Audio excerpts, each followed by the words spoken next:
ठीक है, क्लास को स्टार्ट करते हैं। चैप्टर नंबर 3 डिस्कस कर रहे हैं आज, प्रिंसिपल्स ऑफ मैनेजमेंट। बार बार मैंने आप लोगों को बताया है, क्लास में भी काफी बार डिस्कस किया है। अब थोड़ा सा डिटेल में अपन यहाँ पे डिस्कशन करेंगे, क्योंकि उस टाइम अपने पास डिस्कशन हुआ था पर प्रॉपर जो नोट्स है वो नहीं थे। अब प्रॉपर नोट्स भी है आप लोगों के पास, बुक भी काफी बच्चों के पास अवेलेबल है। ठीक है, तो अब अपन, और एक एक बार आई थिंक आप लोगों ने पढ़ा भी होगा तो ज्यादा क्लियर है। तो चैप्टर नंबर 3 सबसे पहले कि प्रिंसिपल्स ऑफ मैनेजमेंट की बात करते हैं, तो बार बार कहा जाता है कि भाई प्रिंसिपल्स है। अब ये मान के चलो कि पूरी बुक में, पूरे चैप्टर में सॉरी, आपके जो 14 प्रिंसिपल्स है हेनरी फ्यूल की, वही दे रखे हैं। ठीक है, मेन तो हुआ आपका ये।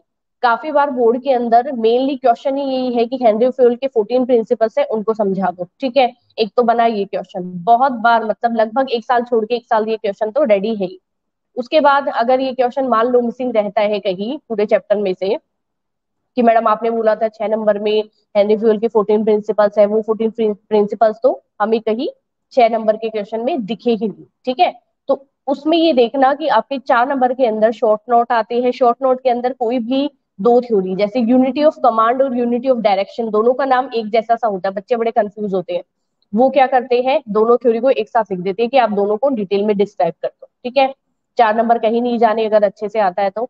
एक स्केलर चेन का बड़ा होता है कि मैम स्केलर चेन है तो स्केलर चेन का जो पॉइंट है आपका, वो भी बहुत बार डिस्कशन के लिए आप लोगों के सामने रख दिया जाता है। अच्छा, क्वेश्चन इस तरीके के आते हैं जहां पे थोड़ा सा कंफ्यूजन वाला कंडीशन होता है, कि यहाँ पे बच्चे डेफिनेटली है वो नाम को देख के ही कंफ्यूज हो जा रहे हैं, तो वहां पे क्या देखा जाएगा कि वो क्वेश्चंस आपको देखने को मिलेगा ही मिलेगा।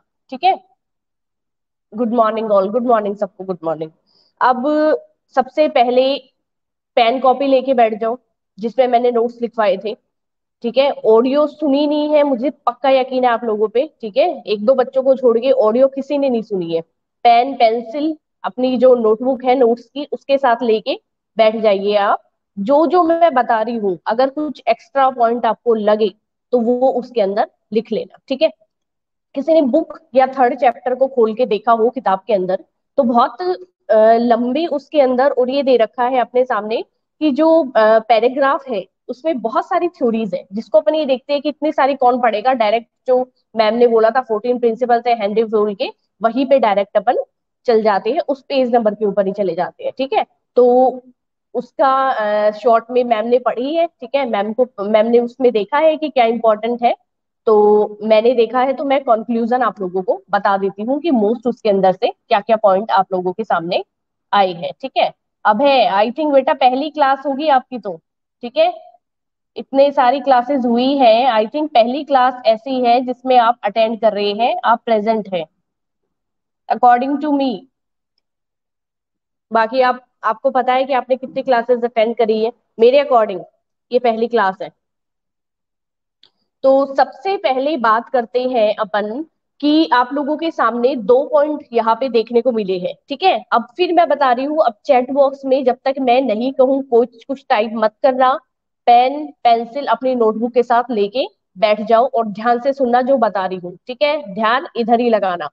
अब सबसे पहली बात ये है कि जब अपन मैनेजमेंट के प्रिंसिपल्स की बात करते हैं, मैंने आप लोगों के सामने दो ही वर्ड्स बार बार बताई है, कि एक तो अपने बताया है साइंटिफिक मैनेजमेंट, और दूसरा अपन ने बात की थी कौन सी, जो एडमिनिस्ट्रेटिव मैनेजमेंट है ये। ठीक है, अब मेरी बात सुनना कि सबसे पहले साइंटिफिक मैनेजमेंट की बात करती है। साइंटिफिक मैनेजमेंट सबसे पहले किसने दी थी थ्योरी? साइंटिफिक जो मैनेजमेंट थ्योरी है वो मॉडर्न मैनेजमेंट थ्योरी के नाम से भी जानी जाती है। नोट्स के अंदर मैंने मेंशन कर रखा है अगर किसी को कंफ्यूजन हो तो। अब साइंटिफिक थ्योरी जो है वो F.W. टेलर ने दी है। सबसे पहले टेलर वर्ड जहां आ जाता है, F.W. टेलर। ठीक है, यहाँ पे फेडरिक विजलो टेलर इनका कंप्लीट नेम है, तो यहाँ पे F.W. टेलर जहां आपको नाम दिख जाता है, आप ये मान के चलिए कि ये थ्योरी बात कर रही है साइंटिफिक मैनेजमेंट की। अब मॉडर्न मैनेजमेंट बोला गया है, तो मॉडर्न मैनेजमेंट क्या है? मैम ने तो साइंटिफिक मैनेजमेंट बोला था, तो मॉडर्न मैनेजमेंट जो है वही साइंटिफिक मैनेजमेंट का भी एक दूसरा नाम है। ठीक है, काफी बार कंफ्यूजन के लिए सिर्फ मॉडर्न मैनेजमेंट दे देते हैं और काफी बार साइंटिफिक मैनेजमेंट दे देते हैं। ठीक है, अब जो ये चैप्टर आपके हैं, बीकॉम करोगे, बीबीए करोगे, या अदर कोई एक्टिविटीज आप 12th के बाद कर रहे हैं कंप्लीट, तो उनमें ये चैप्टर, ये जो पॉइंट मैं बता रही हूँ, ये कंप्लीट आपको एज इट इज देखने को मिलेगा, कहीं कोई इनमें चेंजेस नहीं मिलेगा। तो बेहतर है अभी आप थोड़ा ध्यान से पढ़ ले। अब मॉडर्न मैनेजमेंट थ्योरी या साइंटिफिक मैनेजमेंट थ्योरी की बात करेंगे, ठीक है। उसके बाद मैंने आपको बताया था कि एडमिनिस्ट्रेटिव मैनेजमेंट थ्योरी। अब एडमिनिस्ट्रेटिव मैनेजमेंट जो थ्योरी है वो ये याद रख के चलना, जिसने 14 प्रिंसिपल्स दिए थे उसी ने एडमिनिस्ट्रेटिव मैनेजमेंट थ्योरी है वो रेडी करी थी। मतलब हेनरी फ्योल ने दी थी। चौदह चौदह जो प्रिंसिपल है मैनेजमेंट के वो किसने रेडी करे थे? हेनरी फ्योल ने।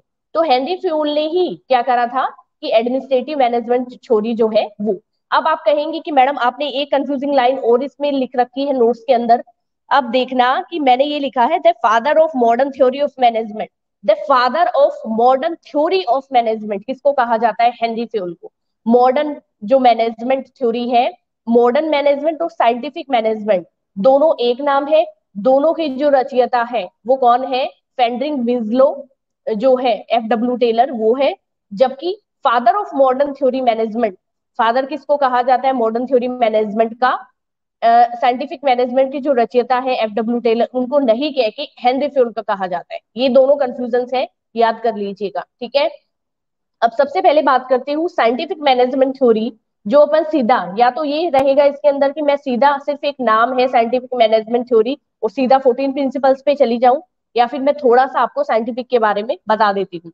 अब जब साइंटिफिक मैनेजमेंट थ्योरी की अपन बात करते हैं तो उसके अंदर आप देखिएगा कि सबसे पहले साइंटिफिक मैनेजमेंट थ्योरी है वो मॉडर्न मैनेजमेंट है, सबसे ज्यादा मशीनों के ऊपर ध्यान दिया गया था। मतलब ये टाइम एक ऐसा था जो मशीनरी टाइम था, सबसे ज्यादा मशीनों के ऊपर ध्यान है वो इसी थ्योरी में दिया गया था। ये एक मॉडर्न टाइम था जिसमें मशीनरी युग था। साथ ही साथ ये बोला जाता था कि अब जो इंडस्ट्री इंडस्ट्री का जो एक फेज आया था ना, एक युग आया था, वो ये टाइम था कि जब साइंटिफिक मैनेजमेंट थ्योरी रेडी हुई थी उस टाइम माना गया था। Good morning, good morning. अबे इतने दिन से आपकी आईडी लॉगिन नहीं हो रही थी तो आपने किसी से कांटेक्ट करने की आई थिंक कोशिश करी नहीं, ठीक है। और इतने दिन आईडी लॉगिन नहीं हो रही, कैसे माना जाए? नहीं हो सकता ना। तो सबसे पहले मॉडर्न मैनेजमेंट थ्योरी है, इसके बारे में बता रही हूँ कि मैंने जैसे अभी बताया कि इंडस्ट्री की शुरुआत जो है सबसे ज्यादा, मतलब एक अच्छा टाइम जो है वो इसी टाइम आया था।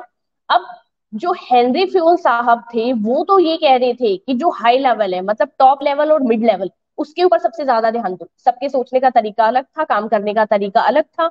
अब हेनरी फ्यूल ये कहते हैं कि टॉप लेवल पे ज्यादा ध्यान दो। अगर टॉप लेवल सुधरा हुआ है या अच्छे तरीके से अपने लिए काम करेगा तो ऑटोमेटिकली उसका जो इफेक्ट है वो किस पे देखने को मिलेगा? लोअर लेवल पे देखने को मिलेगा। जबकि जो यहाँ पे टेलर थे, F.W. टेलर, उनका सोचना ऐसा नहीं था। साइंटिफिक मैनेजमेंट थ्योरी दी जिसको मॉडर्न मैनेजमेंट थ्योरी भी कहा जाता है, तो ये कहते हैं कि लोअर लेवल पे ध्यान दो। टॉप लेवल है वो तो एक कंपनी को चला रहे हैं, उनमें बहुत सारी ऐसी स्किल्स है, एजुकेटिव मान लो या किसी भी तरीके से बहुत सारी ऐसी स्किल्स है, उनमें लीडरशिप की क्वालिटी पहले से होती है कि वो अपने आप इस चीज को मेंटेन कर सके। जबकि ये कहा जाता है कि लोअर लेवल है, उनको अगर आप ध्यान नहीं देंगे, उनको अगर आप नहीं संभाल रहे, तो यहाँ पे क्या माना जाता है कि उनके लिए ये बहुत ही गलत चीज रहेगी कि उनके ऊपर ध्यान नहीं दिया जा रहा है।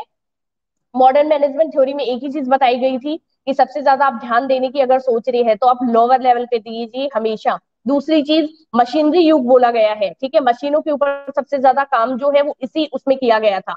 अब ये कहा गया था इस थ्योरी के अंदर कि जब अपन एक लेबर की बात करें तो लेबर की प्रोडक्टिविटी में अपन कैसे इंक्रीज कर सकते हैं, लेबर की प्रोडक्टिविटी उसको अपन कैसे इंक्रीज कर सकते हैं? मोटिवेशन दे के, अदर जो अपने नॉन फाइनेंशियली टर्म वगैरह होती है वो दे के, किस तरीके से अपन इनकी जो प्रोडक्टिविटी होती है उनको इंक्रीज कर सकते हैं, लेबर की प्रोडक्टिविटी, ठीक है। क्योंकि इन्होंने बोला था कि आप लोअर पे ज्यादा ध्यान दीजिए ना कि टॉप लेवल जो है उसके ऊपर।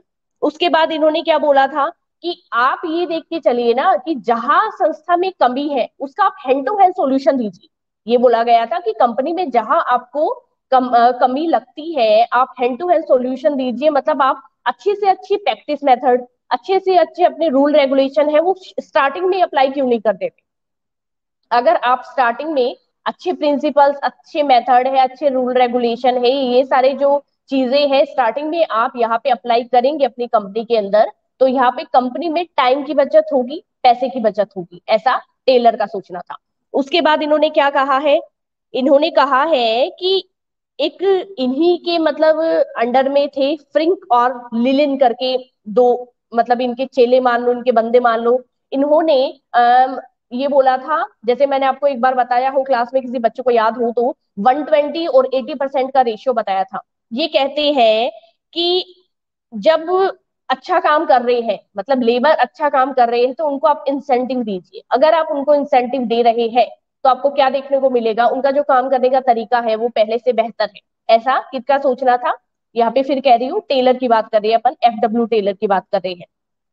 अब इन्होंने साथ ही साथ ये बताया था कि जब अपन 120 और 80 का रेशियो, मैंने आपको बताया था क्लास में, किसी को ध्यान हो बच्चे को, कि मान लो आपकी पर डे की जो मजदूरी है वो 100 रुपए डिसाइड की करी गई है कि भाई 100 रुपए है इनको पर डे मजदूरी मिलेगी, ठीक है। अब आपको 1 घंटा दिया गया है कोई भी पर्टिकुलर टास्क या कोई भी एक पर्टिकुलर काम को कंप्लीट करने के लिए। अब 1 घंटे में जब आप उस काम को कंप्लीट करते हैं तो बिल्कुल आपको 100 रुपीज जो आपकी मजदूरी डिसाइड करी गई थी, वो पर डे का वेजेस है, वो आपको पे किया जाएगा। ये भी कहा गया है कि 1 घंटे से कम में अगर आप उसको मतलब काम को कंप्लीट करते हैं, इट मीन्स आपने क्या लगाए हैं, अपने अच्छे से अच्छे एफर्ट है उस काम को कंप्लीट करने में लगाए हैं। इट मीन्स आपको क्या करना चाहिए, मोटिवेट करना चाहिए। मोटिवेशन के लिए आपको 20 रुपए मजदूरी है एक्स्ट्रा दे दी। अब अगले दिन है, बंदा कम काम करने की तो कोशिश नहीं करेगा। एक तो वो घर पे 100 रुपए लेके जाता था, दूसरी जगह वो घर पे 120 रुपए लेके जा रहा है, तो क्या मानेगा कि मुझे 100 की जगह 120 जितना काम करना है। तो अगले दिन टेलर ये कहते हैं कि अगर आप उनको प्रॉपर, कहने का मतलब ये नहीं है कि 100 या 110, ये तो सिर्फ एक एग्जाम्पल है बना बनाया। मतलब यहाँ पे आपको ये देखना है, ये माना जाएगा कि 120 रुपए मजदूरी यानी कि इंसेंटिव अगर उनको मिल रहा है टाइम टू टाइम, या मोटिवेशन उनको मिल रहा है, तो अच्छे दिन अगले दिन वो अपने अच्छे एफर्ट्स है उस काम के अंदर यूज करेंगे। देन 1 घंटे का काम है, बंदा लगा रहे हैं 2 से ढाई घंटे या 1.5 घंटा, तो क्या किया जाता था, पनिशमेंट दी जाती थी कि भाई 20 रुपए मजदूरी है, कट कर लो। अगले दिन सोचेगा कि कहाँ मैंने कमी रखी है, और अगले दिन अपने एफर्ट यूज करेगा काम करने में और काम को तरीके से कंप्लीट करेगा। तो 20 रुपए मजदूरी कट, 80 रुपए दिए जाते थे। तो ये एक काम करवाने का तरीका बताया है टेलर ने। कुछ हद तक गलत था, कुछ चीजें अच्छी बताई है, जैसे कि लोअर पे आप ध्यान दीजिए, ठीक है, लो लेवल है उस पे ध्यान दीजिए, इंसेंटिव दीजिए। साथ ही साथ जो काम करवाने का तरीका है उसमें अच्छे रूल रेगुलेशन, अच्छे काम करने का तरीके हैं, वो स्टार्टिंग में ही आप लगा दीजिए, जाके ताकि जो मजदूर है उनको आगे जाके दिक्कत ना हो। पहली चीज साइंटिफिक मैनेजमेंट, जिसको मॉडर्न मैनेजमेंट के नाम से भी जानते हैं, FW टेलर ने दिया है। इसके बारे में मैंने आपको थोड़ा बहुत डिटेल है वो बताया है, समझ में आया होगा, मेंशन करो। देन अपन बात करेंगे एडमिनिस्ट्रेटिव मैनेजमेंट थ्योरी की। ऊपर से जाना नहीं चाहिए, ध्यान से सुनेंगे तो ऐसा कुछ भी वर्ड नहीं है कि आप लोगों को समझ ना आए, ठीक है। कंफ्यूजन की यहाँ पे सिचुएशन क्रिएट होनी नहीं चाहिए, पेन कॉपी लेके बैठे रहो साथ साथ। Very good, very good. ये इतने यूजफुल आप लोगों के लिए जो मैंने नोट्स आप लोगों को भेजे हैं, वो आपके आगे जाके भी काम आएंगे, ठीक है। अब जो मैं आपको थ्योरी में बता रही हूँ, ठीक है, जो मैं आप लोगों के सामने एक्सप्लेन कर रही हूँ, जो मैंने ऑडियो में आप लोगों को बताया था, वो भी इतना यूजफुल है, पर बच्चों को टाइम नहीं है सुनने के लिए, तो मैं दोबारा आप लोगों के सामने बता रही हूँ। वेरी गुड, ठीक है। अब मॉडर्न मैनेजमेंट के बाद नेक्स्ट जो मैंने वर्ड की बात करी थी वो क्या था, एडमिनिस्ट्रेटिव मैनेजमेंट थ्योरी। अब एडमिनिस्ट्रेटिव मैनेजमेंट थ्योरी है, एक बात तो मैंने पहले क्लियर कर दी आप लोगों के सामने कि भी लोअर लेवल पे कोई ध्यान नहीं दिया गया, साफ साफ बात कर रहे हैं यहाँ पे FW Taylor, sorry Henry Fayol कहते हैं कि आप हायर जो मैनेजमेंट है, टॉप लेवल मैनेजमेंट है, उसको अच्छा रखिए।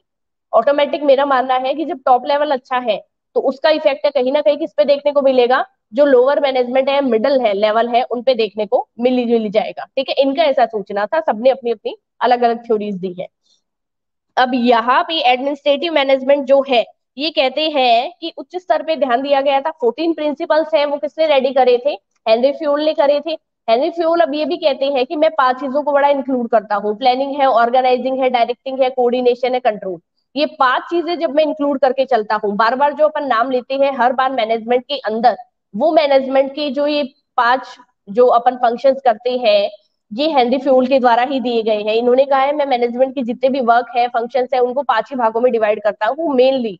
चाहे आप मतलब देश के किसी भी कोने में चले जाओ, ये 14 प्रिंसिपल और ये 5 जो फंक्शन है, ये मैंने खुद क्या करा है, इन्होंने अपना वर्क एक्सपीरियंस लिया है, अलग अलग कंपनीज में जाके उनके बिहाफ पे इन्होंने थ्योरी दी थी, उनके बिहाफ पे इन्होंने 14 प्रिंसिपल दिए थे। अब ये कहते हैं कि वहां का वर्क एनवायरनमेंट, वहां के ऑब्जेक्ट, वहां का काम करवाने का तरीका, उनकी पॉलिसी, सब कुछ डिफरेंट हो सकता है, पर 14 प्रिंसिपल है, इनमें कभी कोई डिफरेंसेस नहीं आएगा।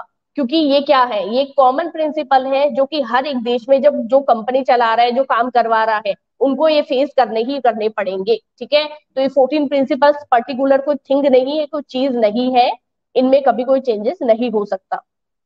ये अपना अनुभव है, ये अपना एक्सपीरियंस है, जिनको अपन बार बार मैनेजमेंट मैनेजमेंट कहते हैं। ये अपना काम करवाने का तरीका, अपना वर्क एक्सपीरियंस, जो अपन स्टेप्स लेती है वही कुछ है, ज्यादा कुछ नहीं है।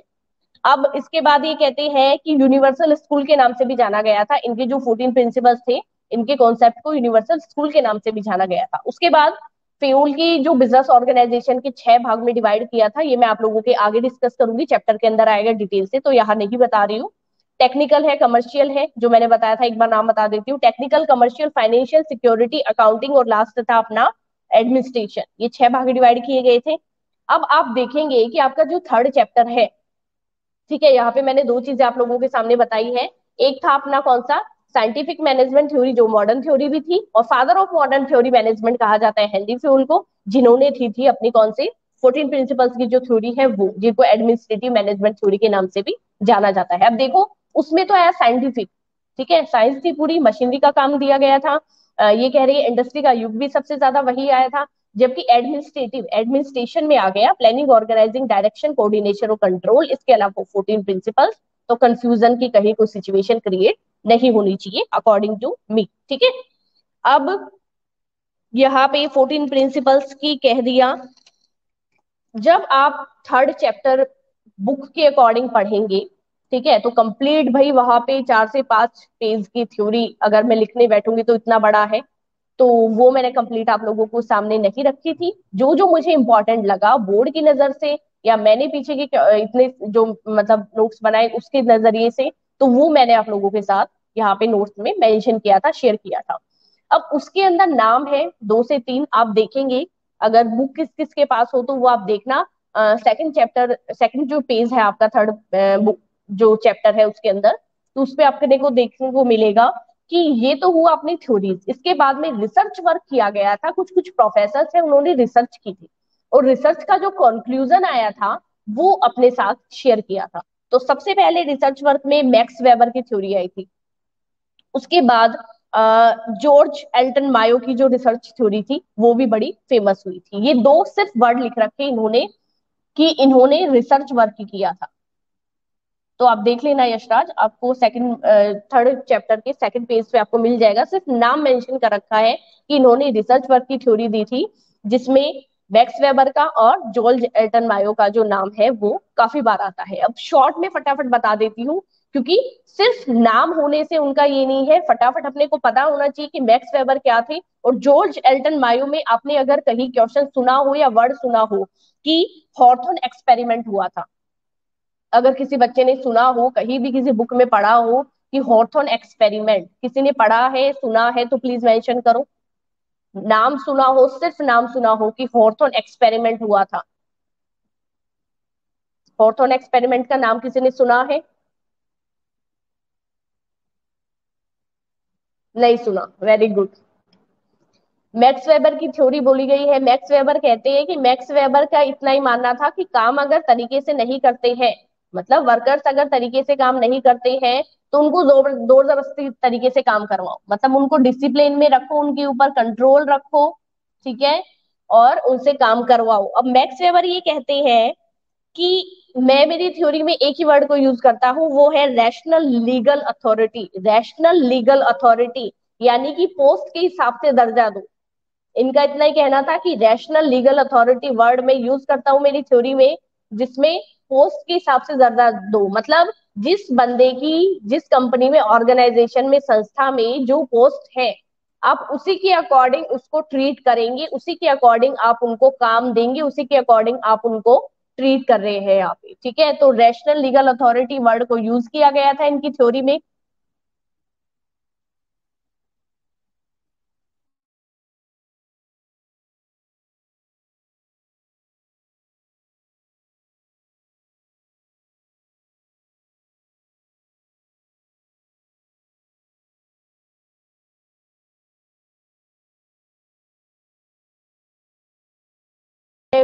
शो हो रही हूँ अभी?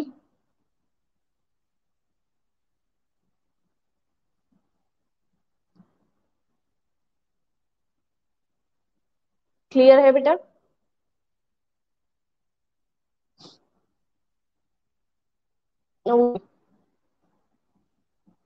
यशराज देखो, इंपॉर्टेंट कुछ नहीं होता। अब मैक्स वेबर का नाम अगर आ रहा है, एक नंबर में क्वेश्चन आ जाएगा मैक्स वेबर था कौन, तो क्या बताओगे, क्या लिख के आओगे वहां पे? बुक में नाम दिया है इसका मतलब सोच समझ के ही नाम दिया है ना। मैं सिर्फ शॉर्ट में बता रही हूँ, दो थ्योरीज आपको मैंने लॉन्ग में बताई है, एडमिनिस्ट्रेटिव और साइंटिफिक, उनको आप याद रखेंगे। सिर्फ इसका मैं फटाफट समराइज करवा रही हूँ। मैक्स वेबर कहते हैं रैशनल लीगल अथॉरिटी, पोस्ट के हिसाब से दर्जा दो। दूसरी चीज ये कहते हैं कि कोई भी ऑर्गेनाइजेशन में जब आप काम करते हो, इनफॉर्मल का कोई चांस मत रखो, हमेशा फॉर्मल को ध्यान दो। ये मैक्स वेबर का कहना था। दूसरी चीज ये कहते हैं कि जब आप डिसिप्लिन प्रोसेस रख रहे हो कोई भी कंपनी में, ऑर्गेनाइजेशन में, तो आप कैसा डिसिप्लिन रखो, मिलिट्री के हिसाब से रखो। मिलिट्री में कैसा डिसिप्लिन होता है, इन्होंने एक ही लाइन में लिखा है, अगर डिसिप्लिन रखना है तो मिलिट्री के अकॉर्डिंग रखिए। तो मिलिट्री में कैसा डिसिप्लिन होता है, बहुत ही ज्यादा स्ट्रिक्ट, हर काम करवाने का तरीका उनका फिक्स है, ना कोई उसमें कोई मतलब ऐसा ढील दी जाती है किसी भी काम में। तो ये कहते हैं कंट्रोल पावर पूरा अच्छा होना चाहिए, इनफॉर्मल की कोई कहीं कंडीशन क्रिएट नहीं होनी चाहिए, हमेशा फॉर्मल में काम करवाओ। जबकि डिसिप्लिन है वो आप किससे तुलना कर रहे हो, मिलिट्री के हिसाब से, मतलब आप क्या करके चलो, मिलिट्री के हिसाब से डिसिप्लिन रखोगे, मतलब बहुत ही आपको क्या करना है, एक अच्छा डिसिप्लिन मेंटेन करके चलना है, ऐसा मैक्स वेबर का मानना था। ठीक है। अब मैक्स वेबर ने दो तीन चीजें बताई थी कि जैसे जैसे हम काम करते हैं वैसे वैसे हमारी जो लाइबिलिटीज होती है काम करने का जो है, मतलब उनमें ऑटोमेटिकली क्या होता है, इंक्रीज हो जाता है। साथ ही साथ इन्होंने बताया था कि यूनिटी ऑफ कमांड पे ध्यान देना चाहिए। यूनिटी ऑफ कमांड में क्या बोला गया था, यूनिटी ऑफ कमांड में बोला था वन टाइम वन बॉस, एक बार में एक बॉस है, वो एक ही बंदे को ऑर्डर दे ताकि काम है वो कंप्लीट तरीके से हो सके। सिर्फ इतना मैक्स वेबर का कहना था। लास्ट इसमें बता रही हूँ हॉर्थन एक्सपेरिमेंट, जो कि जॉर्ज एल्टन मायो का था। जॉर्ज एल्टन मायो कहते हैं कि न्यू क्लासिकल थ्योरी थी जो कि ह्यूमन रिलेशन पे बेस्ड थी। ये कहते हैं कि दो कैटेगरी में डिवाइड किया गया था। यूएस की एक हॉर्थन प्लांट कंपनी थी, ठीक है, यहाँ पे जनरल इलेक्ट्रिकल्स के साथ हॉर्थन प्लांट एक, मतलब प्लांट का नाम ही हॉर्थन था, इसीलिए इस एक्सपेरिमेंट का नाम भी हॉर्थन एक्सपेरिमेंट पड़ा। यूएस की कंपनी थी। दो ग्रुप डिवाइड करे गए थे, पहला था फॉर्मल, दूसरा था इनफॉर्मल। ठीक है, एक मतलब दो अलग अलग कमरों में रखा गया था, मान के चलिए 5 10 पर्सन, 10 जो मेंबर हैं उनको एक कमरे में रखा गया था और दूसरे को एक कमरे में, दोनों को एक एक प्रोजेक्ट दिया गया था। ठीक है, एक प्रोजेक्ट दिया गया था, मान लो आप 1 अगस्त से एक दोनों ग्रुप को एक एक प्रोजेक्ट दे रहे हो और दोनों को क्या कर रहे हो आप, अलग अलग रूम में 15 15 दिन के लिए रख दे रहे हो। 15 अगस्त को यानी 15 अगस्त को अपन क्या कर रहे हैं वहां पे, ये देखा जा रहा है, मतलब एक ग्रुप में 15 दिन तक आप ऐसी फैसिलिटीज दे रहे हो जिसमें थोड़ा फ्रेंडली एनवायरनमेंट है, उनको पूछ भी रहे हो, उनको काम नहीं आ रहा तो बता भी रहे हो, उनके साथ थोड़ा फ्रेंडली एनवायरनमेंट है। जबकि दूसरे में बिल्कुल फॉर्मल कंट्रोल रखा गया है और काम है उसमें भी बिल्कुल हेल्प नहीं करी गई है, इस तरीके से थोड़ा सा माहौल रखा गया 15 दिन के लिए। अलग अलग दोनों फॉर्मल और इनफॉर्मल ग्रुप थे। अब ये देखने को मिला कि जब काम अपने सामने देखने को मिला या काम अपने सामने आया, तो वो ये आया कि जो इनफॉर्मल ग्रुप था उसमें काम बहुत अच्छे तरीके से हुआ। मतलब कि यहाँ पे जॉर्ज एल्टन मायो का कहना है, सिर्फ इन्होंने अपनी थ्योरी दी है, वो मैं आप लोगों के साथ डिस्कस कर रही हूँ, ना कि मैं कह रही हूँ कि हमेशा इनफॉर्मल ग्रुप है वो सक्सेसफुल होता है, मैं इस फेवर में नहीं हूँ। अब जॉर्ज एल्टन मायो ये कहते हैं कि इनफॉर्मल में इसलिए ग्रुप ज्यादा अच्छा काम करा क्योंकि इनफॉर्मल में अपन ने फ्रेंडली एनवायरनमेंट रखा, इनफॉर्मल थोड़ा सा कंट्रोल अपन ने किया है। तो हमेशा अपन ये मान के चले, मैक्स वेबर का कहना है कि हमेशा फॉर्मल ग्रुप में रह के ही काम अच्छे से नहीं होता, इनफॉर्मल में भी काम है वो अच्छे से हो सकता है। ठीक है, चार चीजें मैंने आपको बताई है कि पहला अपना मॉडर्न थ्योरी जिसको scientific management theory, father of modern management Henry fuel है, 14 प्रिंसिपल्स दिए थे जिसको एडमिनिस्ट्रेटिव मैनेजमेंट थ्योरी कहा जाता है। मैक्स वेबर की थ्योरी बताई है और जॉर्ज एल्टन मायो की भी थोड़े बहुत मैंने बताई है आपको। ठीक है, क्योंकि यहाँ पे मेल्टन एल्टन मायो देखो क्या कह रहे हैं कि ग्रुप के हिसाब से कोई भी पर्सन है वो ग्रुप के हिसाब से काम करेगा। ठीक है, ग्रुप के हिसाब से, ना कि अपनी कैपेसिटी के हिसाब से। तो इनफॉर्मल ग्रुप है उनमें ज्यादा जोर दिया गया था। अब बताइए इनमें कहीं कोई कंफ्यूजन है तो, वरना आगे बढ़ते हैं जो 14 प्रिंसिपल्स हैं उनपे। मंथन आ गया समझ में बेटा? ओ गगन, ये नो को क्या मानूं, समझ आया है नहीं आया? ठीक है, सबसे पहले 14 प्रिंसिपल्स जो है अपना अपना पैशन करते जाइए, और मैंने ग्रुप इसीलिए बना रखा है, यहाँ कोई कंफ्यूजन आते हैं तो आप वहां मेरे साथ डिस्कस करो, भेजो। तो अब मेनली जो अपना फर्स्ट पॉइंट यहाँ पे बनेगा 14 प्रिंसिपल, जिसको यूनिवर्सल प्रिंसिपल्स भी बोला गया है। सबसे पहला अपना डिवीजन ऑफ वर्क और स्पेशलाइजेशन, यानी कार्य विभाजन का सिद्धांत। ठीक है, डिवीजन ऑफ वर्क और स्पेशलाइजेशन, कार्य का विभाजन या कार्य विभाजन का सिद्धांत। अब स्पेशलाइजेशन वर्ड से भी इसको आ जाता है कि स्पेशलाइजेशन का जो प्रिंसिपल है उसको डिफाइन कर दो, तो स्पेशलाइजेशन प्रिंसिपल यानी डिवीजन ऑफ वर्क जो है उसी को स्पेशलाइजेशन प्रिंसिपल भी बोला गया है। तो सबसे पहले कार्य विभाजन के सिद्धांत की बात करते हैं। ये कहते हैं ज्यादा कुछ मत करो, काम को इस तरीके से डिवाइड करो, जो जिस काम में एक्सपर्ट है उसको वही काम आप दो।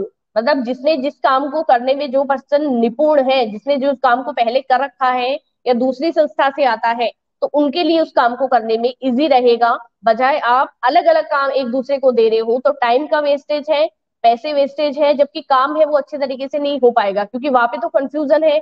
मैंने जिस काम को पहले कभी किया ही नहीं है, किसी सब्जेक्ट को पहले साइंस ग्रुप में पढ़ा ही नहीं, अगर मुझे वो क्लास अचानक से दे दी जाती है तो मैं निपुण तो होंगी, पर कब? 1 महीने, 2 महीने, 6 महीने के बाद।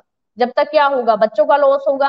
तो जो जिस सब्जेक्ट को पढ़ाने में स्पेशलाइजेशन है, एज ए टीचर एग्जाम्पल दे रही हूँ, तो उस काम को वो करेंगे तो आई थिंक अच्छे से बच्चे हैं उस चीज को समझ पाएंगे। पहली चीज। अब एक सेकंड, कैमरा का बड़ा प्रॉब्लम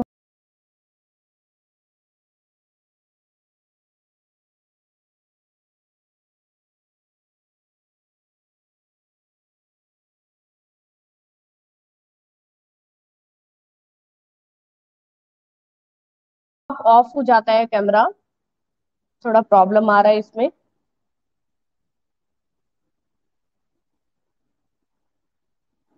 अच्छा एग्जाम्पल है ना यशराज?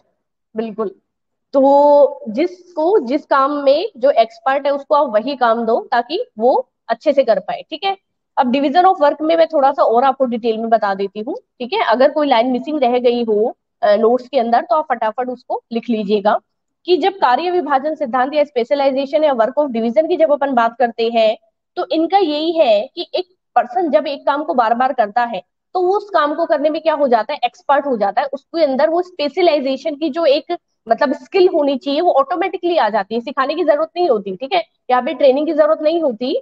जब कोई नया नया पर्सन कंपनी के अंदर आता है तो उसको ट्रेंड इसलिए किया जाता है ताकि इस कंपनी के अकॉर्डिंग वो थोड़ा सा सिस्टम है वो सीख सके। जबकि पहले से काफी सालों से काम कर रहे हैं, उनका जो काम करने का तरीका है, उनका जो एक मतलब रहेगा काम करने का तरीका, वो अलग ही रहेगा, क्योंकि उन्होंने क्या करा है, इस चीज को पहले फेस कर लिया है। तो सबसे पहले कि जब कोई भी एक पर्सन है वो एक कंपनी ऑर्गेनाइजेशन में काम करता है, तो एक काम को करते करते, कंपनी ऑर्गेनाइजेशन की बात नहीं है, डेली रूटीन में अगर आप एक ही बुक को बार बार पढ़ेंगे तो ऑटोमेटिकली वो क्या होगा, वो बुक आप लोगों के माइंड में बिल्कुल सेट हो जाएगी। अब पूरी साल जब पढ़ते हो तो पूरी साल में ये रहता है, ऑब्जेक्ट तो यही रहता है, हमें आगे के लिए नहीं पढ़ना, हमें तो क्या करना है, 12th पास करनी है। ठीक है, आजकल जो बच्चे हैं उनका ऑब्जेक्ट पर्टिकुलर यही बनता है कि हमें तो फर्स्ट डिवीजन आनी है, या हमें आगे के लिए कोई मतलब नहीं है, जो भी पढ़ना है हमें सिर्फ 12th के हिसाब से पढ़ना है। तो उसमें क्या रहता है कि जब आप 12th पास आउट करते हैं, जैसे कि 11th में अपने साथ हुआ है कि कुछ एग्जाम्पल्स, कुछ थ्योरीज, कुछ वर्ड्स हैं, वो एग्जाम पास करने के बाद भी, एग्जाम क्रैक करने के बाद भी आपके माइंड में अभी तक भी थोड़ा सा है।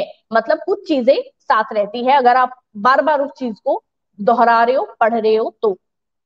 अब ये कहा गया है कि बार बार उस चीज को, और काम करने की जो स्पीड है, काम करने की जो आपकी स्किल है, ये सारी चीजें इंक्रीज होती है। अब जो अपना स्पेशलाइजेशन है, अब इस प्रिंसिपल को right man right work principal भी कहा जाता है काफी बार, पर इससे रिलेट क्वेश्चन नहीं आता। राइट मैन राइट जो वर्क है, ये वर्ड सिर्फ इस प्रिंसिपल का एक नाम बोला गया है, पर बोर्ड में इस वर्ड से कभी भी स्पेशलाइजेशन जो वर्क और डिवीजन है इसको मतलब नहीं बोला गया है। ठीक है, अब ये जो प्रिंसिपल है ये कहता है कि अगर एक पर्सन सब काम को करेगा तो वो कभी भी उस चीज में परफेक्ट नहीं हो पाएगा। इसलिए इस प्रिंसिपल का कहना है कि जो जिस काम में एक्सपर्ट है, जो जिस काम को करने में तरीके से उस काम को कर पाता है, उसे आप वो काम दो। ताकि वो काम है अच्छे से कंप्लीट हो पाए और उसमें किसी भी तरीके की कोई मतलब ये देख लो कंफ्यूजन है, ये सारी चीजें अपने सामने शो ना हो। तो पहला प्रिंसिपल अपना ये था। उसके बाद जब अपन सेकंड प्रिंसिपल की बात करते हैं, तो सेकंड प्रिंसिपल अपने को कह रहा है अथॉरिटी और रिस्पॉन्सिबिलिटी। ये मान के चल लो कि एक ही गाड़ी के दो पहिए मान लो, दो टायर मान लो, या एक ही सिक्के के दो पहलू मान लो। एक तरफ क्या है अथॉरिटी और दूसरी तरफ क्या है रिस्पॉन्सिबिलिटी। ये बात ध्यान रखना हमेशा, एक दूसरे के बिना काम नहीं चल सकता, एक दूसरे के ऊपर आत्मनिर्भर है, डिपेंड है। अब रिस्पॉन्सिबिलिटी अथॉरिटी की बात मैं बार बार आप लोगों के सामने, बहुत बार मैंने पता नहीं कितनी की बार ये अपने सामने डिस्कशन हुआ है। जब अपन अथॉरिटी की बात करते हैं, अथॉरिटी है वो अपने को मिलती है नंबर ऑफ पोस्ट के हिसाब से। नंबर ऑफ पोस्ट के हिसाब से हमेशा, जैसे कंपनी का सीईओ है, कंपनी के मैनेजर है, जब तक उस चेयर पे वो काम कर रहे हैं तब तक उनकी वो रेपुटेशन है, वो as a chairman, as a principal, या एज ए मतलब सीईओ, ये सारी जो पोस्ट होती है, एग्जीक्यूटिव है, ठीक है, एचआर मैनेजर है, वो सारी क्या रहेगी नंबर ऑफ पोस्ट के हिसाब से मिलती है। कि जब आप उस पोजीशन पे जितने दिन जितने साल काम करेंगे तब तक ही आपकी वो पोजीशन है वो बनी रहेगी। क्या होगा, लाइबिलिटी, उस पोजीशन पे रहते हुए आपने किसी पर्सन को कोई काम सौंपा है, अब उनकी यहाँ पे ड्यूटी क्या बनेगी, उस काम को कंप्लीट करना। जैसे कि as a teacher, as a lecturer जब मैं कोई जॉब कर रही हूँ, तो यहाँ पे मेरी जो अथॉरिटी है वो अथॉरिटी ये है कि मैं आज बीएससी पढ़ा रही हूँ, आप लोगों की क्लास को पढ़ा रही हूँ। अब आप लोगों की यहाँ पे जो रिस्पॉन्सिबिलिटी बनेगी, ठीक है, जो लाइबिलिटी बनेगी वो ये बनेगी, अगर मैंने आप लोगों को कोई ऑर्डर दिया है तो आप उस ऑर्डर को कंप्लीट करें। ठीक है, वो एक इफेक्टिव मैनर तक, ये नहीं है मैं कुछ मतलब ऐसा है कि आपकी वर्क एफिशिएंसी से ज्यादा आपको काम करने के लिए दे रही हूँ, नहीं, कुछ जरूरी है तभी। अब यहाँ पे ऑथोरिटी और रिस्पॉन्सिबिलिटी की जब अपन बात करते हैं, तो आप देखते होंगे कि फ्यूल का यहाँ पे देखो क्या कहना है। फ्यूल कहते हैं कि जो ऑर्डर अपन देते हैं, ठीक है, तो ऑर्डर जो देना है, साथ ही साथ जो अपना रिस्पॉन्सिबिलिटी है, मतलब अथॉरिटी ऑर्डर देना एक अथॉरिटी में अपन इंक्लूड कर सकते हैं, रिस्पॉन्सिबिलिटी है वो अपनी खुद की ऑन बनती है। ठीक है, नंबर ऑफ पोस्ट के हिसाब से हमेशा अथॉरिटी बनती है, जबकि रिस्पॉन्सिबिलिटी है वो पर्टिकुलर हर एक पर्सन की अलग अलग बनेगी। ये प्रिंसिपल कहता है कि जो ऑर्गेनाइजेशन का हर एक लेवल है उसमें जो अथॉरिटी रिस्पॉन्सिबिलिटी है, ये जो पर्सन है, ये दोनों चीजें हैं, ये साथ साथ चलती ही रहती है।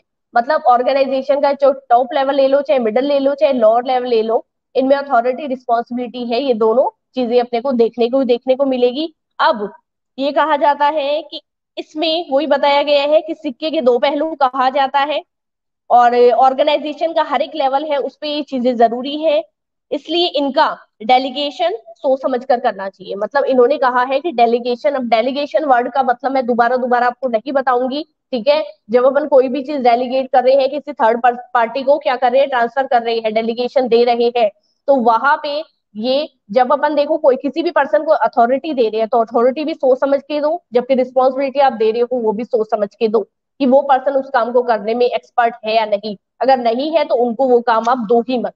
ठीक है, जिस पर्सन को उस चीज के बारे में नॉलेज है, काम अपन उसी को सौंपेंगे। दीपक क्या समझ नहीं आ रहा, आप बिल्कुल मेरे को ईमानदारी से बताना कि थर्ड चैप्टर के नोट्स आपने लिखे या नहीं लिखे। बिल्कुल ईमानदारी से बताओ, चैट बॉक्स में लिखो कि थर्ड चैप्टर के नोट्स आपने कंप्लीट मेंशन करे या नहीं करे नोटबुक में। जल्दी।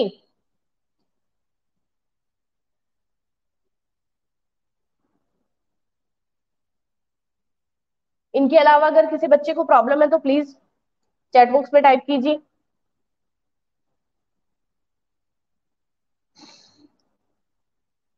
अभी देखो क्या है कि क्लास चल रही है ऑनलाइन, थोड़ा सा मैं आपको बोलूंगी तो आपको अच्छा नहीं लगेगा, ठीक है। मैंने कोई भी इतने सारे बच्चे यहाँ क्लास में प्रेजेंट है, पर्टिकुलर इनमें से एक भी बच्चा ये कह दो कि मैम आपने जो नोट्स लिखे हैं वो हैंडराइटिंग हम लोगों को समझ नहीं आई, कोई भी एक पर्टिकुलर बच्चा अगर इनमें से कह दे रहा है, तो मैं मान जाऊंगी कि भी मेरे बना हुए नोट्स हैं उनमें राइटिंग इतनी गंदी थी कि बच्चे लिख नहीं पाए। ठीक है, आप ये चीज नहीं कह रहे हो, पर अभी देखो क्लास चल रही है, मैं ज्यादा है आप लोगों को कहना नहीं चाहती। थर्ड चैप्टर मतलब 7 चैप्टर मैंने आप लोगों को लिखवा दिए हैं, नहीं लिख रहे हो तो मैं वहां आके लिखूं क्या स्पेशली? आप ये बताइए कि वो मेरी ड्यूटी है कि मैं नोट्स बनाऊं? ये तो क्या है, आप लोगों को बना बनाया मिल रहा है। ठीक है, वरना खुद आप बनाते तो आपको क्या समझ आता? सिर्फ मैंने बना के भेजे हैं, मैंने ऑडियो भेजे हैं, सुनना तो दूर आपने लिखा ही नहीं है उन चैप्टर्स को।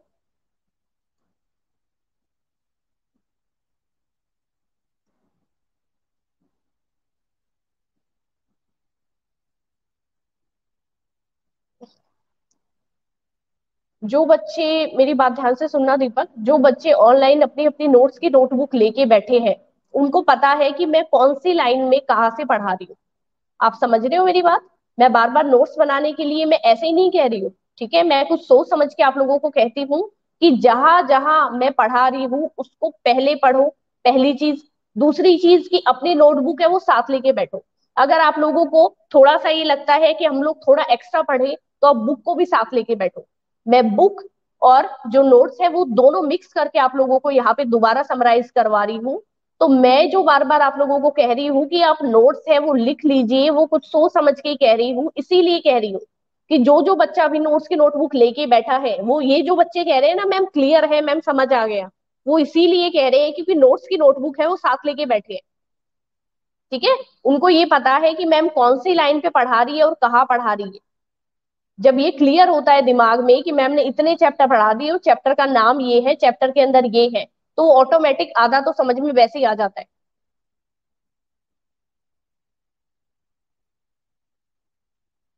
सेकंड पॉइंट तो मेरे को भी नहीं आया, मैं वापस बता दूंगी second point. Authority, responsibility, second principal है। सेकंड प्रिंसिपल में बोला गया है अथॉरिटी। अब अथॉरिटी ये मान के चलो कि अथॉरिटी, मान लो कोई भी कंपनी का मैनेजर है। अब वो मैनेजर जब तक मैनेजर है तभी तक तो वो मैनेजर है। उसके बाद मान लो वो आप ही के साथ बैठ रहा है, आप ही के साथ काम कर रहा है, एज ए एम्प्लॉय काम कर रहा है, पहले उनकी पोस्ट थी मैनेजर। अब मैनेजर है वो कोई और ही आ गया और उनको क्या किया गया है, एज ए एम्प्लॉय आपके साथ शिफ्ट कर दिया गया है, वो कंपनी छोड़ के चले गए हैं। तो क्या आप उनको मैनेजर साफ करेंगे? नहीं कहेंगे। क्या क्या बोला गया है, नंबर ऑफ राइट्स की मैंने बात करी है यहाँ पे, नंबर ऑफ वर्क पोजीशन की बात करी है कि जो पर्सन जिस वर्क पोजीशन पे जितने टाइम के लिए वर्क कर रहा है, अथॉरिटी उसी हिसाब से आपकी डिसाइड होती है कि as a lecturer, as a teacher अगर मैं आज जॉब कर रही हूँ, तो 2 साल 3 साल के बाद में अगर मान लो ये वर्क पोजीशन पे मैं नहीं हूँ, ठीक है, तो वहां पे आप लोगों के सामने दूसरी टीचर आपको देखने को मिलेगी, तो उस टाइम वो अथॉरिटी में है ना कि मैं। जब मैं आप लोगों को पढ़ा रही हूँ तो यहाँ पे अथॉरिटी पोजीशन जो है वो मेरी कहलाएगी, ना कि कोई थर्ड जो पार्टी है उनकी। तो अथॉरिटी तो होती है ये। अब रिस्पॉन्सिबिलिटी क्या होती है? जब आप अथॉरिटी में है, मान लो कि जैसे मेरी बात करती हूँ या आप स्टूडेंट्स की बात करती हूँ, तो मेरी यहाँ पे ड्यूटी क्या बनेगी? टॉप लेवल से मुझे जो ऑर्डर मिल रहे हैं उनको मैं फॉलो करूँ, आप तक पहुंचाऊं।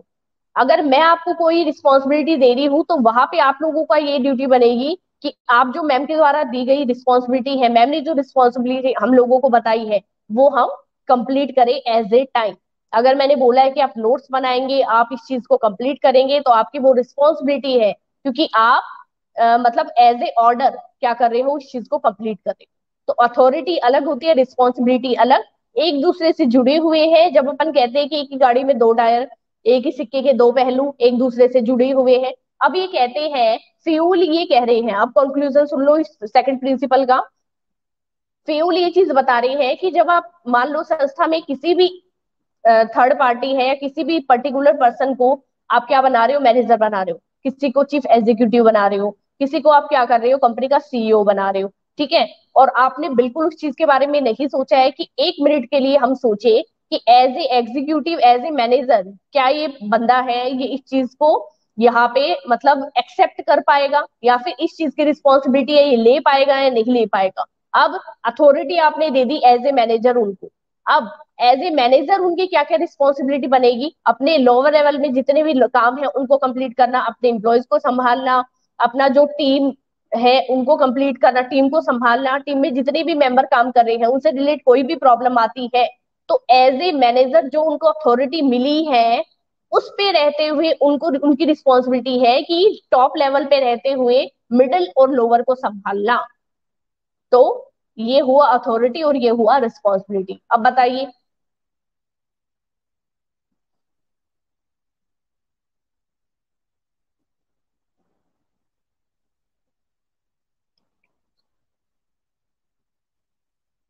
अब रही, ठीक है, आपको ऑनलाइन क्लासेस में मैं मान रही हूँ सब बच्चे यहाँ पे परफेक्ट नहीं है, ठीक है। और जो बच्चे मुझे कहते हैं ठीक है मैम समझ आ गए, उनको भी बच्चों को कहीं ना कहीं 80-90% ही समझ आता है, ठीक है। वो पर्टिकुलर बीएससी सब्जेक्ट की बात नहीं है, वो हर सब्जेक्ट की बात है। पर आप एटलीस्ट नोट्स तो बनाइए। इतने बिजी हो क्या कि जो नोट्स भेजे जा रहे हैं वो आप नहीं बना पा रहे हो? 24 घंटे में इतना भी टाइम नहीं मिल पा रहा आप लोगों को। और ये आपकी बात नहीं है, आपके अलावा कुछ और बैठे हैं।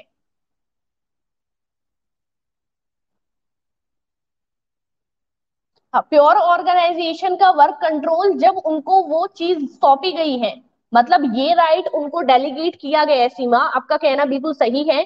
पर ये वो कब कंट्रोल कर पाएंगे? जब मान लो कंपनी में कोई हेड है, उसने अपनी पोजीशन पे रहते हुए और अपना वर्क है वो डेलीगेट कर दिया, उनको सौंप दिया कि आप क्या हो कंपनी के सीईओ, एज ए सीईओ मैंने आपको अपॉइंट करा है, तो आप क्या कर सकते हो, पूरी कंपनी को संभाल सकते हो। तो वो पूरी कंपनी पे क्या कर सकता है, कंट्रोल कर सकता है, संभाल सकता है। जब उनको ये राइट डेलीगेट करा गया है, ये अथॉरिटी उनको दी गई है, तब, ठीक है। अदरवाइज उनको जितना मतलब राइट है दिया जाता है, जितनी अथॉरिटी डेलीगेट की जाती है, वो उसके हिसाब से ही काम करेंगे। और उस वर्क पोजीशन पे उनका जो काम बनेगा वो होगी उनकी रिस्पॉन्सिबिलिटी। ये चीज है। आई थिंक कुछ क्लियर हुआ होगा। थर्ड जो है, यहाँ पे चलो ये तो मतलब सिर्फ बीएससी सब्जेक्ट की है, इसका मतलब तो बाकी सब्जेक्ट है उसमें भी यही प्रॉब्लम आ रही है आप लोगों के साथ।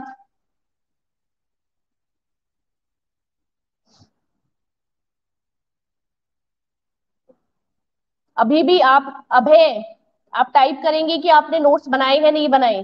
फटाफट टाइप कीजिए। राहुल, आपका भी यहाँ पे टाइप होना चाहिए। गर्ल्स का मेरे पास सबकी नोटबुक आ गई थी, सबने यहाँ पे नोट कर लिया था, ठीक है। अभय और कुश और राहुल, तीन बच्चे हैं, वो टाइप करेंगे चैट बॉक्स के अंदर कि आपकी आपने कहा तक। राहुल कर लिया, वेरी गुड। अभय टाइप करो आपने नोट्स बनाए हैं नहीं बनाए।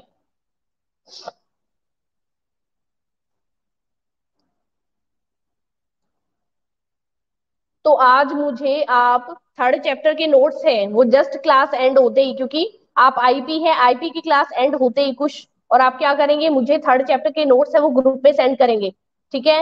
राहुल, आपके पास भी है नंबर, तो आप भी उसमें सेंड करेंगे अपने थर्ड चैप्टर के नोट्स, ठीक है। और अभय यहाँ पे टाइप करो आपने कंप्लीट किए नहीं करे। राहुल को मैं ऐड कर दूंगी, मेरे पास है नंबर।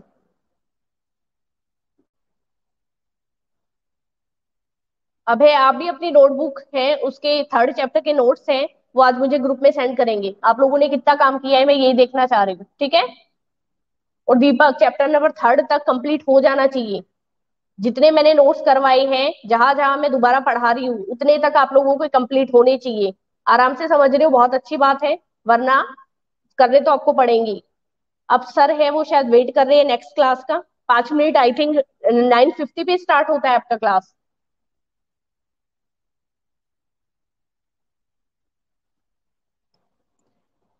थर्ड जो आपका पॉइंट है, एक बार चलो थर्ड पॉइंट में नेक्स्ट क्लास में करवा दूंगी, दोबारा मैं समराइज करवा रही हूँ फटाफट। मैंने जो स्टार्टिंग में आप लोगों को बताया था वो क्या था?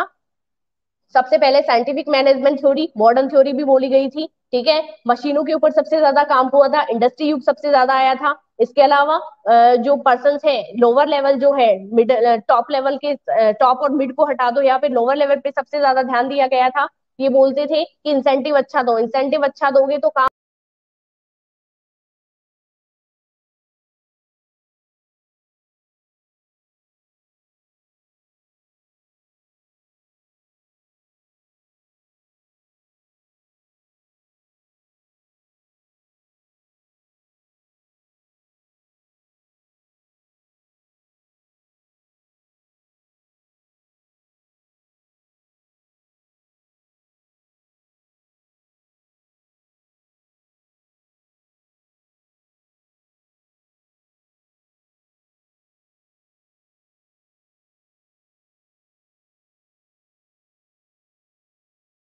ऑफ हो जाता है, ये 3 से 4 बार ये इश्यू रहता ही है, इसके अंदर कुछ आई थिंक कुछ प्रॉब्लम है बीच बीच में। ठीक है। उसके बाद मैंने हेनरी फ्यूल के 14 प्रिंसिपल्स बताए थे, फादर ऑफ मॉडर्न मैनेजमेंट है, वो भी इनको ही कहा जाता है। बहुत बार एक नंबर पे बहुत बार क्वेश्चन आता है बोर्ड के एग्जाम में। इसमें एडमिनिस्ट्रेटिव मैनेजमेंट थ्योरी किसने दी थी? उसने हेनरी फ्यूल ने दी थी 14 प्रिंसिपल, जिसको स्कूल मैनेजमेंट प्रिंसिपल्स के नाम से भी जाना जाता था। ठीक है। यूनिवर्सल प्रिंसिपल्स थे, 5 फंक्शंस दिए थे, planning, organising, directing, coordination, control. काम करने के जो तरीके हैं उनको 6 भाग में डिवाइड किया था, टेक्निशियल, कमर्शियल, ये जो सारे हैं ये आगे आएंगे। इसके बाद मैक्स वेबर की बताई थी, मैक्स वेबर ने कुछ नहीं कहा था, कह रहे इनफॉर्मल को हटा दो, सिर्फ फॉर्मल रखो, मिलिट्री के हिसाब से डिसिप्लिन रखो। ठीक है, कुछ ये तरीके बताए थे। जबकि लास्ट अपन ने पढ़ा था जॉर्ज एल्टन मायो का हॉथॉर्न एक्सपेरिमेंट, जिसमें मैंने आप लोगों को बता दिया कि इसमें इन्होंने क्या कहा था। इसमें इन्होंने कहा था कि यूनिटी ऑफ कमांड है उसको आप ध्यान में रखिए, one time one work one boss का रखा था, कि एक टाइम में एक जो पर्सन है, एक बॉस है, वो एक ही बंदे को यहाँ पे ऑर्डर दे पा रहा है ताकि वो काम अच्छी तरीके से कंप्लीट हो पाए। उसके बाद 14 प्रिंसिपल्स में चले थे, पहला वर्क ऑफ डिवीजन स्पेशलाइजेशन की बात करी थी, जिसमें आप लोगों के सामने मैंने बताया था काम करने का तरीका है वो बहुत अच्छा हो पाएगा। अगर एक ही बंदा है एक ही काम को बार बार कर रहा है तो बेहतर आप लोगों के लिए होगा कि आप उसी पर्सन को वो ही काम सौंपे। दूसरी चीज मैंने आप लोगों को अथॉरिटी रिस्पॉन्सिबिलिटी, ये लास्ट पॉइंट है, ये बताया। यहाँ तक आप करेंगे। नेक्स्ट जो 4 से 5 है ये भी आप पढ़ेंगे। एक दिन का आपके पास बहुत टाइम रहता है अगर आप सही तरीके से यूटिलाइज करें तो। ठीक है। जिन जिन बच्चों को मैंने बोला यहाँ पे, कुश और राहुल और थर्ड थे अभय, इन तीनों को मैंने बोला है क्लास खत्म होते ही, जिनकी क्लास नहीं है वो जस्ट अभी मुझे क्या करेंगे, नोट्स थर्ड चैप्टर के भेजेंगे, थर्ड चैप्टर तक भेजेंगे पीडीएफ में। और आप अ, अपने जो नोट्स है वो कंप्लीट करेंगे। ठीक है दीपक, आप अपने नोट्स है वो कंप्लीट करेंगे। ठीक है, ये क्लास है मैं यही कंप्लीट कर रही हूँ। यहाँ तक आप लोगों को कोई भी कंफ्यूजन हो फिर मैं कह रही हूँ ग्रुप में आप मैसेज है वो ड्रॉप कर दीजिएगा। आप लोगों के डाउट है वो मैं दोबारा क्लियर कर दूंगी। ठीक है। ओके बेटा, बाय बेटा।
Good morning students.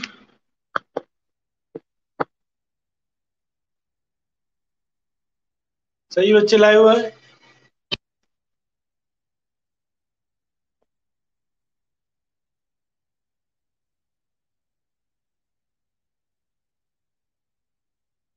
हाँ, गुड मॉर्निंग।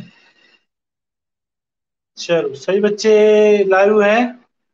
अभय, सीता, कुश, पूनम, राहुल, वंशिका एब्सेंट आज, जो दिशा एब्सेंट है। राइट। पूनम, क्या ये सीता और अच्छा, गुड मॉर्निंग गुड मॉर्निंग। हाँ, सी गुड मॉर्निंग। वंशिका और दिशा एब्सेंट है। ठीक है। ओके। हाँ सीता, गुड मॉर्निंग। चलो, अपन लाइव बात करते हैं वापस। हमारा जो टॉपिक चल रहा था उसी को अपन देखेंगे आगे कंटिन्यू। ठीक है, दिख रहा होगा साहब।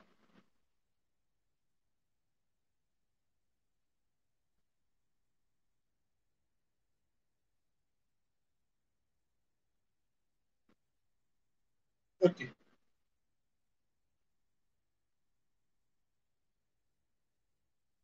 हाँ।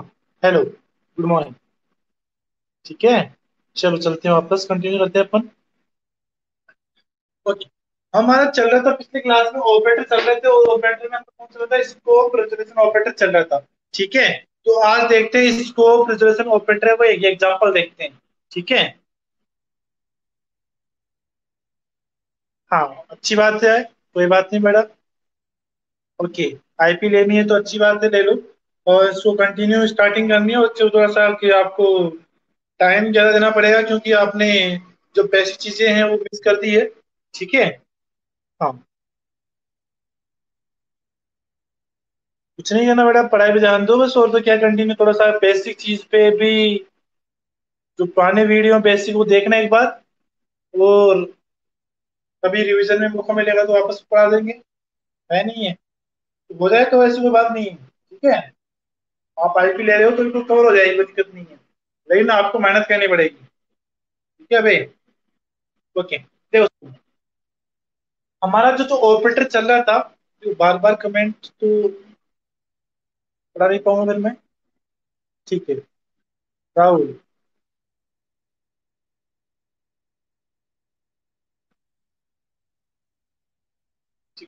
चलो, हमारा जो ऑपरेटर चल रहा था उस ऑपरेटर में हमने बात की थी। और ऑपरेटर, तीन ऑपरेटर की बात कर रहे थे, इंसर्शन ऑपरेटर, एक्सटेंशन ऑपरेटर, तीसरा स्कोप रेजोल्यूशन ऑपरेटर। ये हम बात कर रहे थे। ठीक है। पहला ऑपरेटर हमने पढ़ा था ये वाला, इसे बोलते थे अपन इंसर्शन ऑपरेटर। क्या बोलते थे इसे? इंसर्शन ऑपरेटर बोलते हैं। दूसरा ऑपरेटर हमारा इस वाला, इसे बोलते हैं अपन एक्सटेंशन ऑपरेटर। और तीसरा ऑपरेटर कौन सा है? ये वाला, इसे क्या बोलते हैं? Scope resolution operator. क्या बोलते हैं इसको? Scope resolution operator. जो पढ़ेंगे अपन अभी। ठीक है। हमने इसके बारे में कल बात की थी। एक से एग्जांपल और लेते हैं और उससे अपन अच्छी समझने की कोशिश करेंगे। ठीक है, तो देखते हैं स्कोप रिजोल्यूशन ऑपरेटर का एक प्रोग्राम एग्जांपल, जिससे बात को समझ। ठीक है। देख,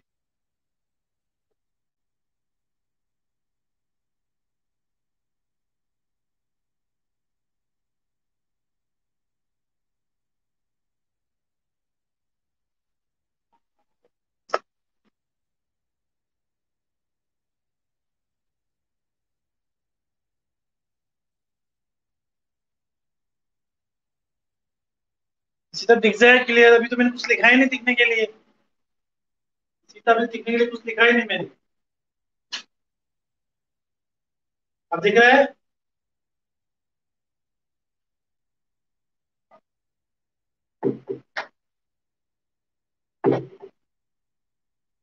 अब दिख रहा है?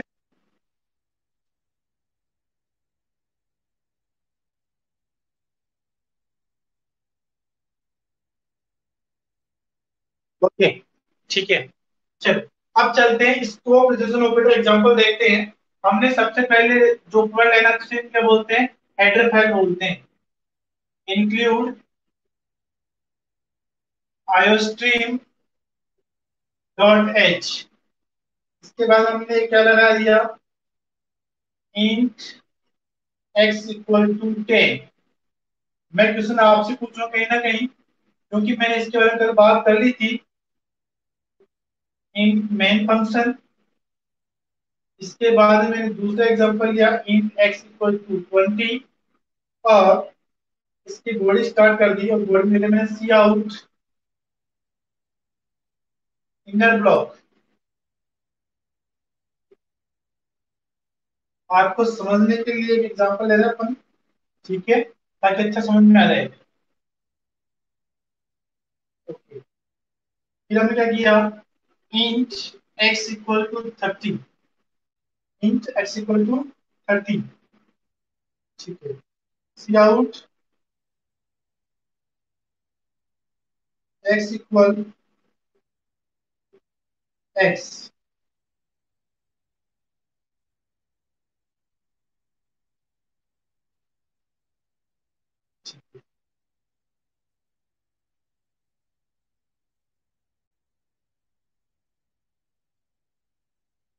सी आउट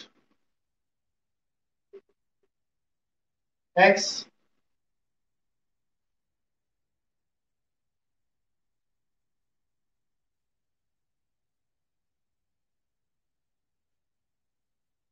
इसके बाद मैं वापस लिख रहा हूँ सी आउट आउटर ब्लॉक,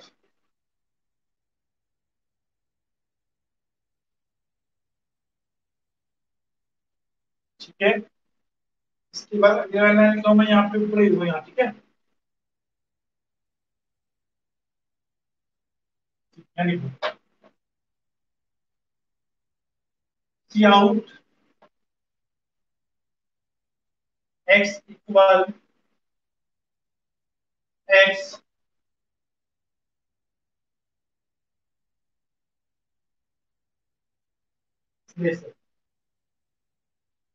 सी आउट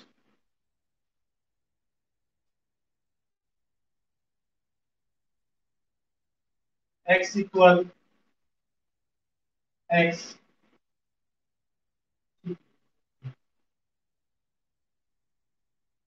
ठीक है।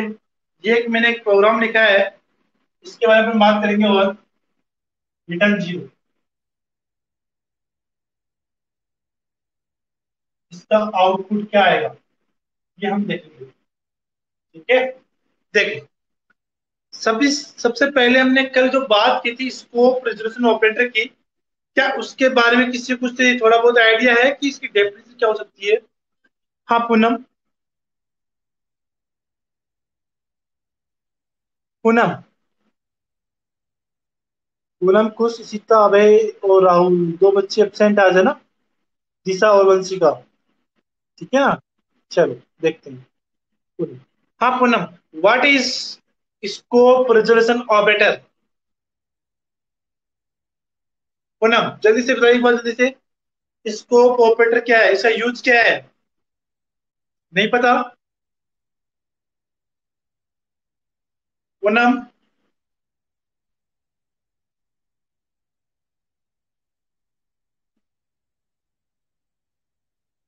चलो देखो सामने, कोई बात नहीं, कल बता दिया था वैसे मैंने।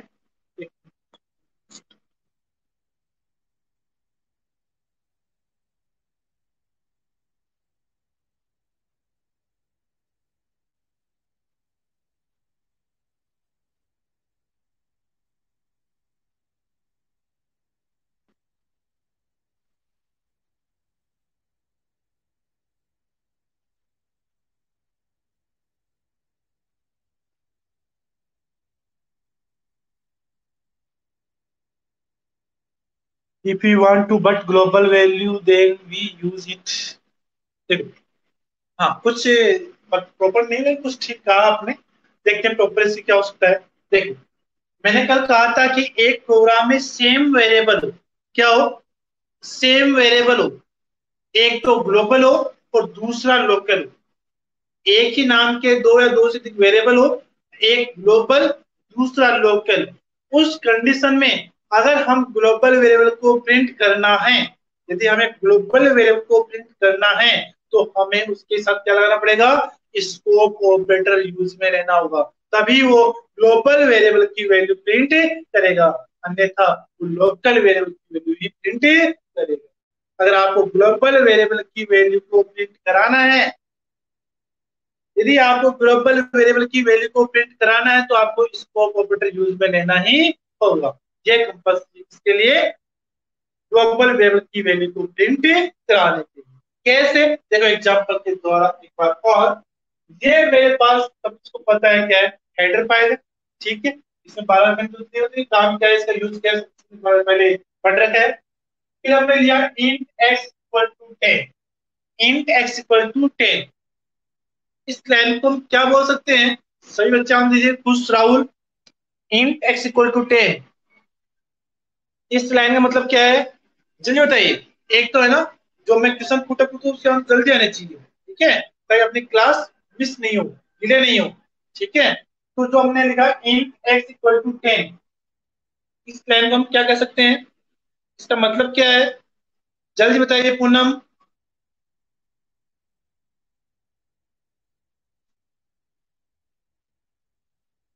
पूनम, इनिशियलाइजेशन ऑफ वेरिएबल देखते हैं, बाकी बच्चों का आंसर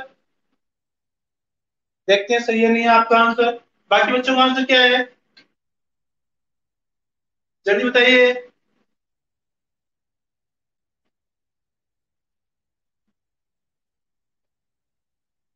इशिता, अच्छा आपका भी सेम आंसर, देखते हैं सही है गलत है। खुश हो राहुल, नहीं पता, चलो देखो सामने, थोड़ा ध्यान रखो रे, तुम पढ़ने में ध्यान दो दोनों बच्चे। खुश हो राहुल, पढ़ने में ध्यान लगाओ थोड़ा बहुत। देखो, सही बात है, इसको हम क्या बोलेंगे, इनिशियलाइजेशन ऑफ वेरिएबल बोलेंगे, ठीक है।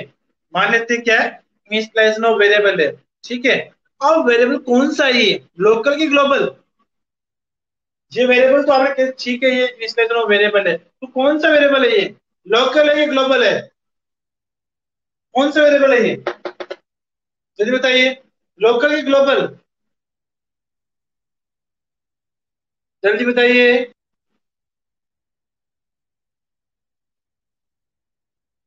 अच्छा पूनम लोकल, और बच्चों का,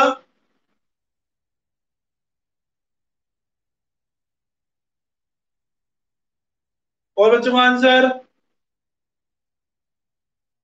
पूनम वेरी गुड लोकल। अच्छा इशिता ग्लोबल, राहुल लोकल, अच्छा वेरी गुड, और बच्चों का क्या नाम है सर, कुछ कुछ तेरा आंसर नहीं आया।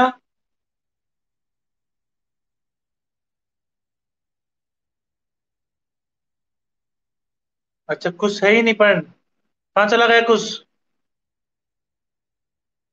चलो पूनम, क्या आपको पता नहीं थोड़े बच्चों जी, हमने कल ही बात की थी इसके बारे में, कि कौन सा ग्लोबल है कौन सा लोकल है, क्या ये लोकल है क्या, पूनम और राहुल,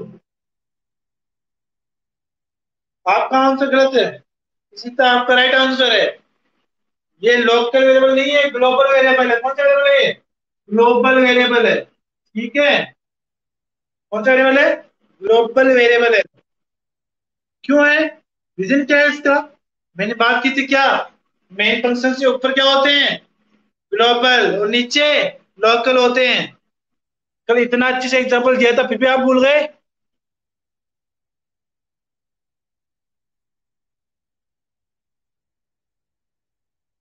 अच्छा बहुत बढ़िया बात है, जो आपसे जल्दी मुकर जाते हो आप तो, है ना। चलो ठीक है, कोई बात नहीं, ध्यान रखो थोड़ा, वो राहुल ध्यान रखा कर, ठीक है। थोड़ा सा ध्यान रखो। सर क्या पूछ रहे हैं, अपन किसका जवाब दे रहे हैं, कैसे जवाब देना चाहिए, सही है गलत है, अच्छे से तो ध्यान रखिए बोलो, ठीक है। वो थोड़ा पढ़ाई पे भी ध्यान दिया करो, फोकस किया करो। हमने कल ही बात की थी लोकल ग्लोबल वेरिएबल के बारे के अंदर, और आपको आज ग्लोबल तो पता नहीं कौन ग्लोबल कौन लोकल, तो ये अच्छी बात नहीं, ठीक है। तो आपको पढ़ाई में कॉन्सेंट्रेट नहीं है, तो पढ़ाई में कॉन्सेंट्रेट रखना है और ध्यान लगाना है कि क्या पढ़ रहे हैं तुम, ठीक है। बार बार चीज बताऊंगा नहीं कि वो एक चीज बार बार पढ़ते रहेंगे कि सर आज नहीं है तो कल पढ़ा देंगे, कल नहीं तो परसों पढ़ा देंगे, ऐसा तो होगा नहीं। अगर ऐसा होता है तो तुम्हारा स्किल्स होगा नहीं, ठीक है। तो जो चीज पढ़ा दी गई है उसको आप ध्यान से पढ़िए, तो कंटिन्यू आगे चलते रहिए, ठीक है। तो ये होता है ग्लोबल वेरिएबल, क्या होता है, ग्लोबल वेरिएबल होता है। ग्लोबल वेरिएबल हमेशा मेन फंक्शन से ऊपर होते हैं, ठीक है, ठीक है। यहाँ पे एक्स इक्वल टू 10 है, ये मेन फंक्शन आ रहा है, ठीक है। मेन फंक्शन की बॉडी स्टार्ट हुई यहाँ से, ठीक है।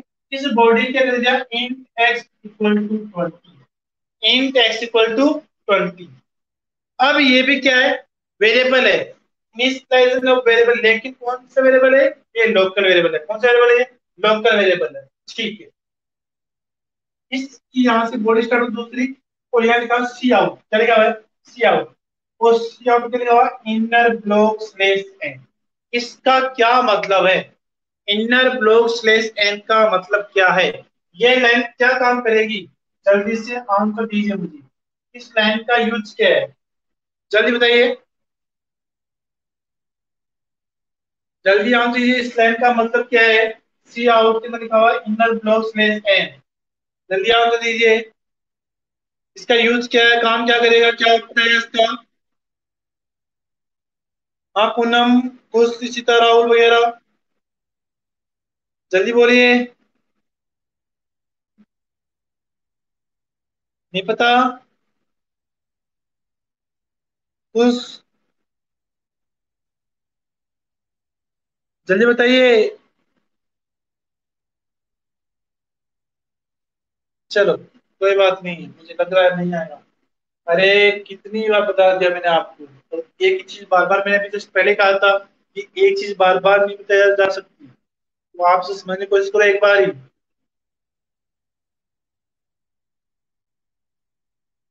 आउटपुट के लिए क्या आउटपुट है इसका, पूनम ये आउटपुट के लिए इसका आउटपुट क्या आएगा, बताइए क्या आउटपुट है इसका।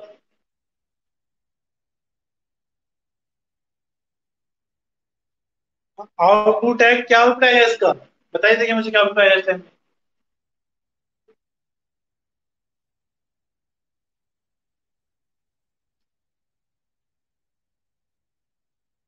नहीं पता,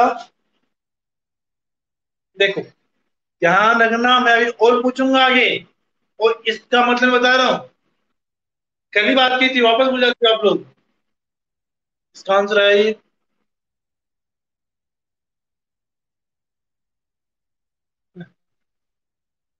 सीधा 30 कहाँ से आएगा बेटा, सीधा 30 कहाँ से आएगा, नहीं नहीं, ये तो आप तुक्का मार रहे हो, ठीक है, ऐसा कुछ नहीं है। देखो, सी आउट का मतलब होता है आउटपुट देना, प्रिंट कराना, क्या देना, आउटपुट देना या प्रिंट कराना। और ये हमेशा डबल इनवर्टेड कोमा में, इसका करो में, इसकी बात करूंगा, डबल इनवर्टेड कोमा में कुछ भी लिखा हुआ होता है ना, एक्स वाई जेड कुछ भी लिखा हुआ हो, वो एज इट इज प्रिंट होगा, एज इट इज प्रिंट होगा। सुनने है क्या, क्या कहा मैंने, डबल इनवर्टेड कोमा में कुछ भी लिखा हुआ है, एक्स वाई जेड कुछ भी हो, 1 2 3 वाई जेड स्लेश सिंबल कुछ भी हो, वो एज इट इज प्रिंट होगा। समझ में है क्या, फिर कोई डाउट है क्या, तो डबल इनवर्टेड कोमा में क्या लिखा हुआ है, इनर ब्लॉक स्पेस एन, क्या लिखा हुआ है, इनर ब्लॉक स्पेस एन। समझ में आया क्या यहां तक, क्या जो मैंने लिखा है वो सही लिखा है क्या, क्या इसका आउटपुट यही आएगा क्या, जल्दी बताइए पूनम, क्या मैंने जो आउटपुट लिखा है वो सही लिखा है क्या, जल्दी बताइए, यस या नो जवाब देना आपको, क्या जो मैंने लिखा है इसका आंसर या इसका आउटपुट राइट है, पूनम, देखते हैं, Poonam no sir, why, reason बताइए पूनम, पूनम रीजन बताइए, क्या रीजन है,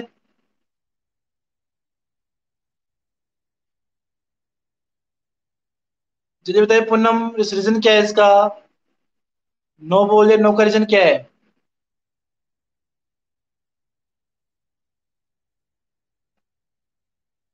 रिटर्न में, लड़की तुक्का मार रही है, मैं चाटा लगाऊं तेरे को, रिटर्न करेगा, कहाँ रिटर्न करेगा, कुछ रिटर्न करेगा, किसे करेगा रिटर्न? तो वेरिएबल लिया क्या अपने यहाँ पे जो वैल्यू रिटर्न करेगा? तुम लोगों को भी थोड़ा सा आइडिया नहीं है। क्या कहा मैंने? डबल इनवर्टेड कोमा में कुछ भी लिखा हुआ हो वो एज इट इज प्रिंट होगा, वो एज इट इज प्रिंट कर दिया अपन ने। लेकिन जो स्लेश एन है ना, ये यहाँ पे आएगा नहीं, किसका यूज होता है? लाइन को ब्रेक करना। तो ये यहाँ से हमारा कहाँ आ गया? नीचे वाले लाइन में आ गया। समझे चीज को? बाकी आउटपुट सेम है, बस स्लेश एन नहीं आएगा। स्लेश एन प्रिंट तो होगा, लेकिन वो उसका जो काम होता है वो करता है, क्या काम होता है उसका? लाइन को ब्रेक करने का, तो लाइन ब्रेक करता है। ठीक है, बाकी आउटपुट इसका यही है। ठीक है, चलो आगे। क्या समझ में आया? अब तो ये लाइन मतलब, इस लाइन मतलब समझ में आया क्या? yes या नो? राहुल, क्या क्लियर है भाई? इस लाइन में मतलब क्लियर है क्या आपको? क्या इस लाइन का मतलब अब क्लियर है आपको?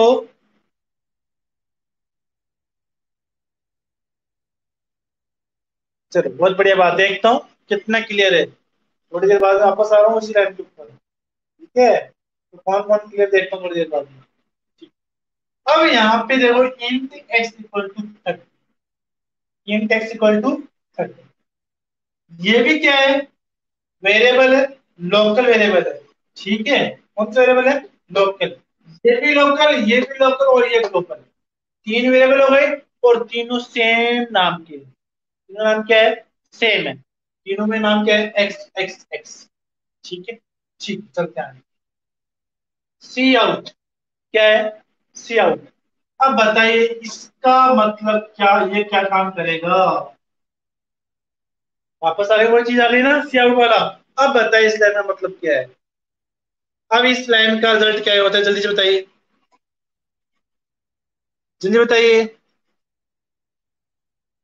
समझ में आया ना आप सभी को? सी आउट का काम क्या करता है, कैसे काम करता है? बताइए इसका मतलब क्या है? जल्दी, जल्दी बोलिए।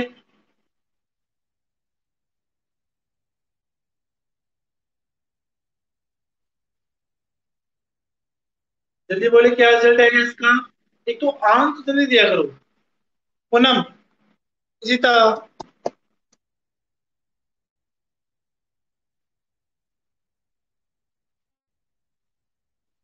अच्छा, राहुल तेरे को दिख नहीं रहा। अच्छा, सीता एक्स बराबर, ठीक है।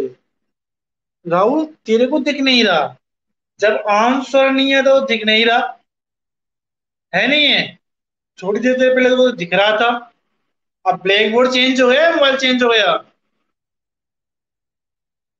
सब कुछ पहले लिखा हुआ है, अब दिख नहीं रहा। आंसर नहीं है तो मतलब दिख नहीं रहा। बाकी बच्चों का आंसर? पूनम कुछ, और क्या नाम, अबे? अबे कुछ समझ में आ रहा है अभी?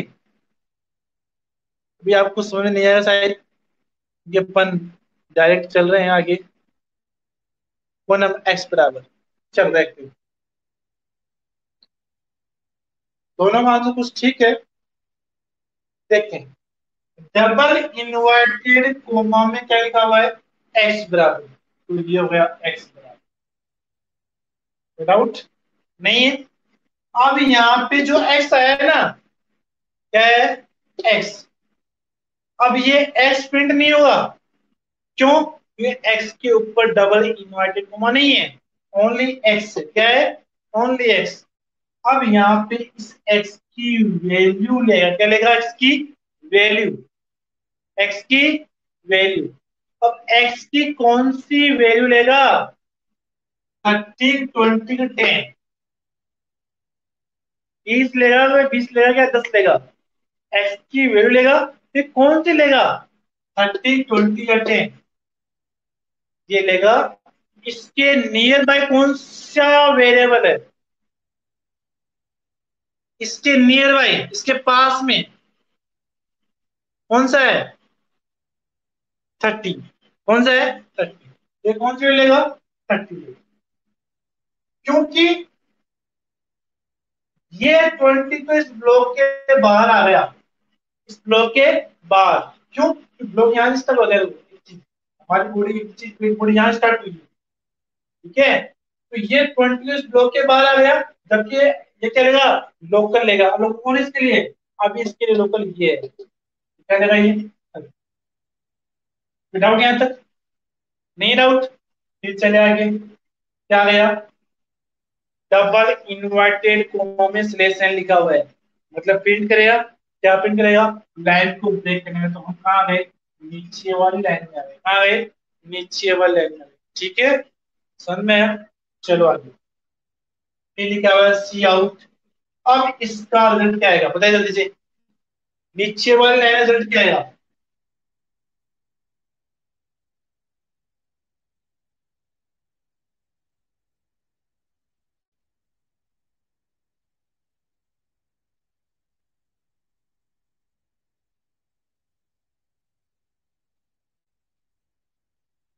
हाँ, इस वाली लाइन का रिजल्ट क्या आएगा बताइए मुझे,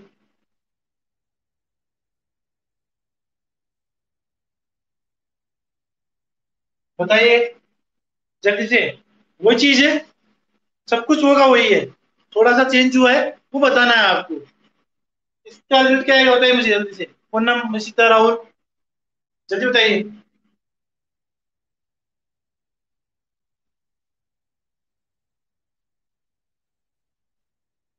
दोनों लाइनों में ओनली माइनस ऑफ डिफरेंस है, देखते हैं।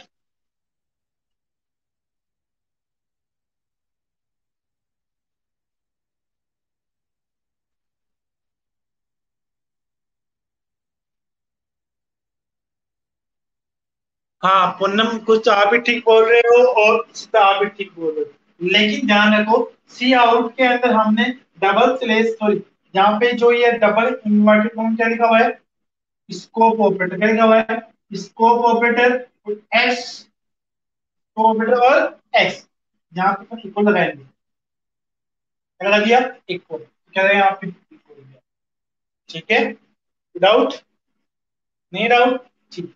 फिर क्या है, अब यहाँ पे एक्स के ऊपर इन्वर्टेड कॉमा नहीं, मतलब इसकी वैल्यू, इसकी एक्स की, अब एक्स की कौन सी वैल्यू लेगा, 30, 20, 10, कौन सी लेगा, अब यहाँ पे ये ग्लोबल वैल्यू लेगा, कौन सी लेगा, ग्लोबल। अब क्यों, क्योंकि इसके साथ में क्या लगा हुआ है, यहाँ पे स्कोप ऑपरेटर लगा हुआ है, इसलिए ये एक्स की ग्लोबल वैल्यू लेते रहेगा, एक्स की ग्लोबल क्या है यहाँ पे 10, क्या है यहाँ 10, समझ में आया क्या। फिर आया क्या है, प्लेस है, यहाँ से लाइन क्या है, अपन नीचे वाला लाइन करना है, नीचे वाला लाइन में, ठीक है, ओके। फिर क्या लिखा हुआ है, सी आउट।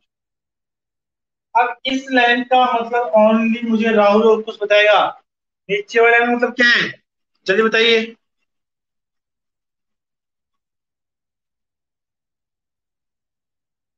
हाँ सीता, इसीलिए करेगा, वेरी गुड, बहुत अच्छी बात है।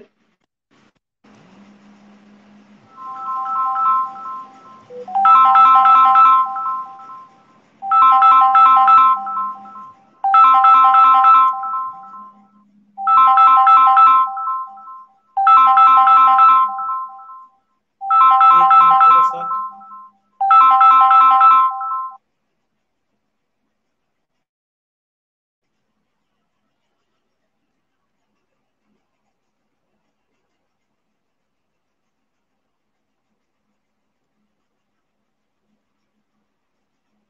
चलो वापस देखते हैं, कंटिन्यू करते हैं वापस। हाँ, हाँ बताइए राहुल, इस लाइन मतलब क्या है, नीचे वाले लाइन का मतलब, जल्दी बताइए, जल्दी बताइए राहुल और कुछ,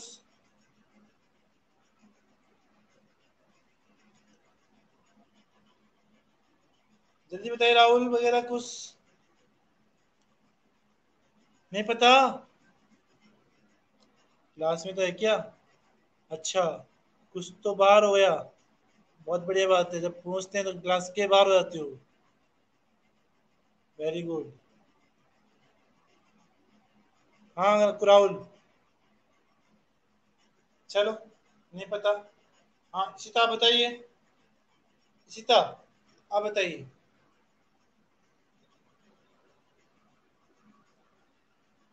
बताइए इसका क्या आएगा,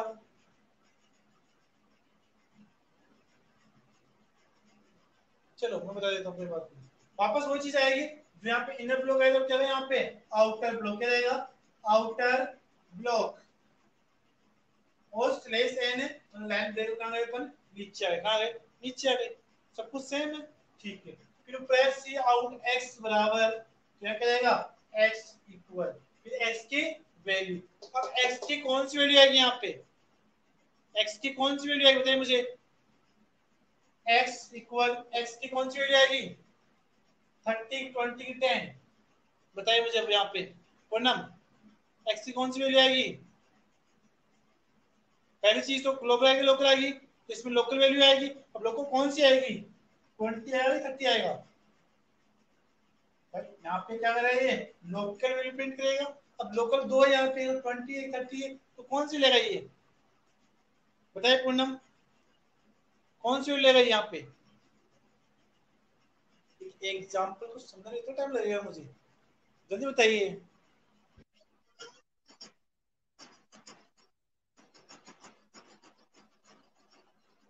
आवाज नहीं आ रही अच्छा राहुल 30 पूनम मैं ये कह रहा हूँ वापस सुनाता हूँ आपको कि यहाँ पे जो वैल्यू है x इक्वल अब यहाँ पे x की वैल्यू प्रिंट करेगा तो x की वैल्यू जाहिर सी बात है लोकल लेके लेगा लोकल क्यों लेगा यहाँ पे स्कोप ऑपरेटर नहीं लगा होगा तो लोकल लेगा अब लोकल मेरे पास दो वैल्यू है कौन सी एक 20 दूसरी 30 तो दोनों में कौन सी वैल्यू लेगा 20 लेगा कि 30 लेगा ये क्वेश्चन है मेरा ये लोकल वैल्यू प्रिंट करेगा ये लोकल कौन सी करेगा 20 की 30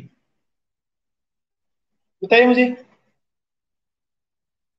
राहुल 30 अच्छा और बच्चे पूनम 20 अच्छा और जीता आपका आंसर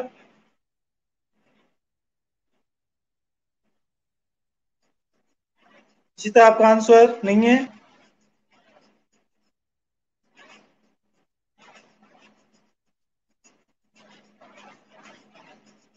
क्या पूछा राहुल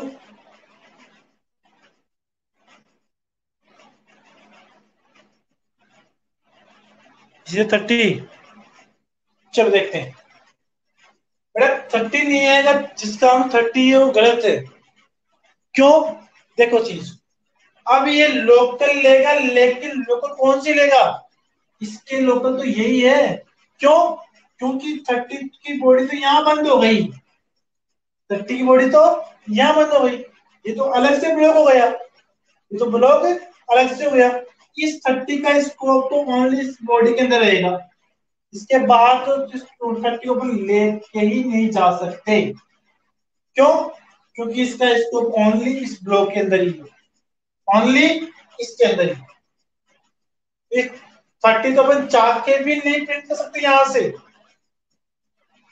30 तो हम चाहते हैं तो भी यहाँ से प्रिंट नहीं कर सकते और इसको प्रिंट करना है तो इसकी बॉडी के अंदर सी आउट लो तो हमने यहाँ सी आउट लेके 30 प्रिंट किया था समझ में आया अब क्या प्रिंट करेगा ये इसका लोगो कौन सा है ये क्या करेगा यहाँ पे 20 करेगा 20 प्लीज स्लैश एन लाइन देखो नीचे आए cout scope operator x equal x की वैल्यू कौन सी ग्लोबल क्या है 10 ये इसका उत्तर क्या समझ में आया क्या इस एग्जांपल में किसी को प्रॉब्लम तो हो सकता है अभी इस एग्जांपल में किसी को प्रॉब्लम तो भी पहुंच सकता है नहीं तो अपन चले आगे चलेगा आगे कोई डाउट है किसी को इसी तक क्लियर हुआ आपका इसमें 30 क्यों नहीं आएगा very good Ishita okay Poonam okay Poonam doubt है पूनम डाउट है क्या बोले डाउट क्या है राहुल एनी प्रॉब्लम किसी को प्रॉब्लम है क्या हाँ राहुल बोले क्या प्रॉब्लम है अच्छा पूनम नहीं है वेरी गुड बहुत अच्छी बात है चलो चलते हैं नेक्स्ट टॉपिक की ओर तो ये हमारा ऑपरेटर कौन सा स्कोप ऑपरेटर अब दो ऑपरेटर और बचते हैं वो पढ़ते हैं उसके बाद हमारा नया टॉपिक स्टार्ट हुआ तो हमारे पास अब कौन से ऑपरेटर है न्यू एंड डिलीट ऑपरेटर, कौन से? न्यू एंड डिलीट ऑपरेटर, इसको हम देखते हैं।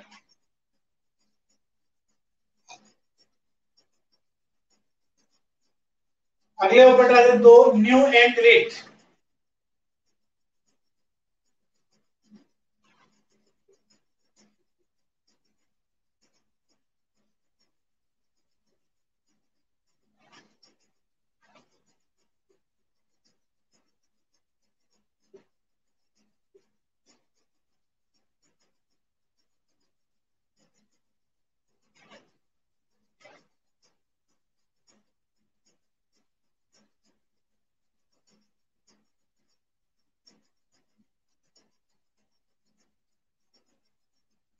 देख, दो ऑपरेटर है, एक तो न्यू ऑपरेटर, दूसरा डिलीट ऑपरेटर। इनका यूज सिंपल सा यूज है इनका। क्या यूज है देखते हैं, इसका क्या कमेंट है। ठीक है, हाँ। न्यू का यूज क्या है? ये किसी भी डेटा को या किसी भी वेरिएबल को सफिशियंट मेमोरी प्रोवाइड करने का काम करता है। कौन? New operator.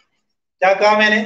किसी भी डेटा या वेरिएबल को सफिशियंट, उसको पर्याप्त मात्रा में मेमोरी प्रोवाइड कराने का काम कौन करता है? New operator. कौन करता है? New operator. क्या काम है? किसी भी वेरिएबल को सफिशियंट मेमोरी प्रोवाइड कराने का काम कौन करता है? न्यू ऑपरेटर करता है।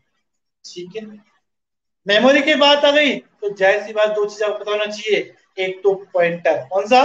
पॉइंटर। कि पॉइंटर काम क्या होता है? मेमोरी प्रोवाइड करने का काम करता है पॉइंटर। यस या नो? अरे एड्रेस स्टोर करता है पॉइंटर, पॉइंटर करता है उसका, एड्रेस स्टोर करता है उसका। तो जाहिर सी बात पॉइंटर की बात होगी इसके अंदर भी। ठीक है, तो यह न्यू ऑपरेटर यूज क्या हुआ? किसी भी वेरिएबल को सफिशियंट मेमोरी प्रोवाइड करने का काम क्या करता है? न्यू ऑपरेटर करता है। कौन करता है? New operator. देखते हैं कैसे।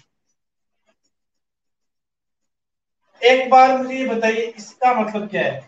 मैंने ये हटा दिया, ये क्या है? ओनली ये क्या है? जल्दी बताइए, ये क्या है जो मैं लिखा हुआ अभी सामने ब्लैक बोर्ड पे? ये क्या है? पढ़ा है आपने थोड़ी देर पहले, शायद कल परसों पढ़ा था आपने डेटा टाइप के अंदर। जल्दी बताइए। और अभी मैंने थोड़ी देर पहले नाम भी लिया है इसका, आपको हिंट के तौर में दिया, कुछ देर पहले मैंने इसका नाम भी लिया है। कौन नाम? जल्दी बताइए। कुछ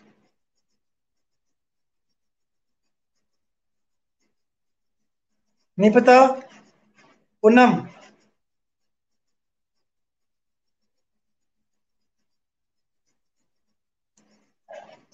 कुछ से तो क्वेश्चन पुटअप करते ही क्लास के बाहर हो जाते हैं। बहुत अच्छी बात है बेटा।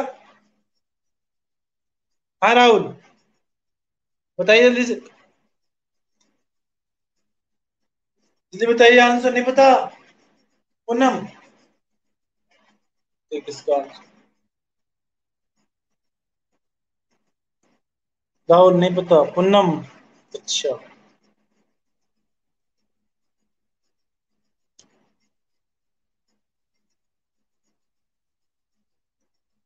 मैडम मैंने पूरी अंडर, देखो पूनम में क्या पूछ क्या होते हैं, एच टी सिंबल नहीं, मैं कंप्लीट टाइम के बारे में पूछ रही हूँ। ठीक है, एच टी, आप पता है कि स्टार क्या बोलते हैं? एच टी बोलते हैं, लेकिन मैं इस कंप्लीट टाइम के बारे में पूछ रही हूँ। ठीक है, पता है क्या है? अब आपसे क्वेश्चन पुटअप हुआ तो आपसे एक चीज प्रॉब्लम और क्रिएट हुई होगी आपके सामने, है नहीं है?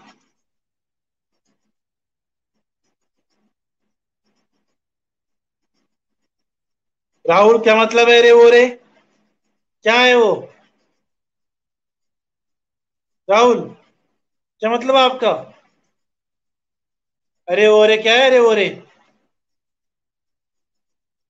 आपको पता ही नहीं है तो इस कमेंट करना मतलब क्या हुआ इसका? बताइए बाकी बच्चे। मेरा पढ़ाई में ध्यान दे राहुल, ठीक है?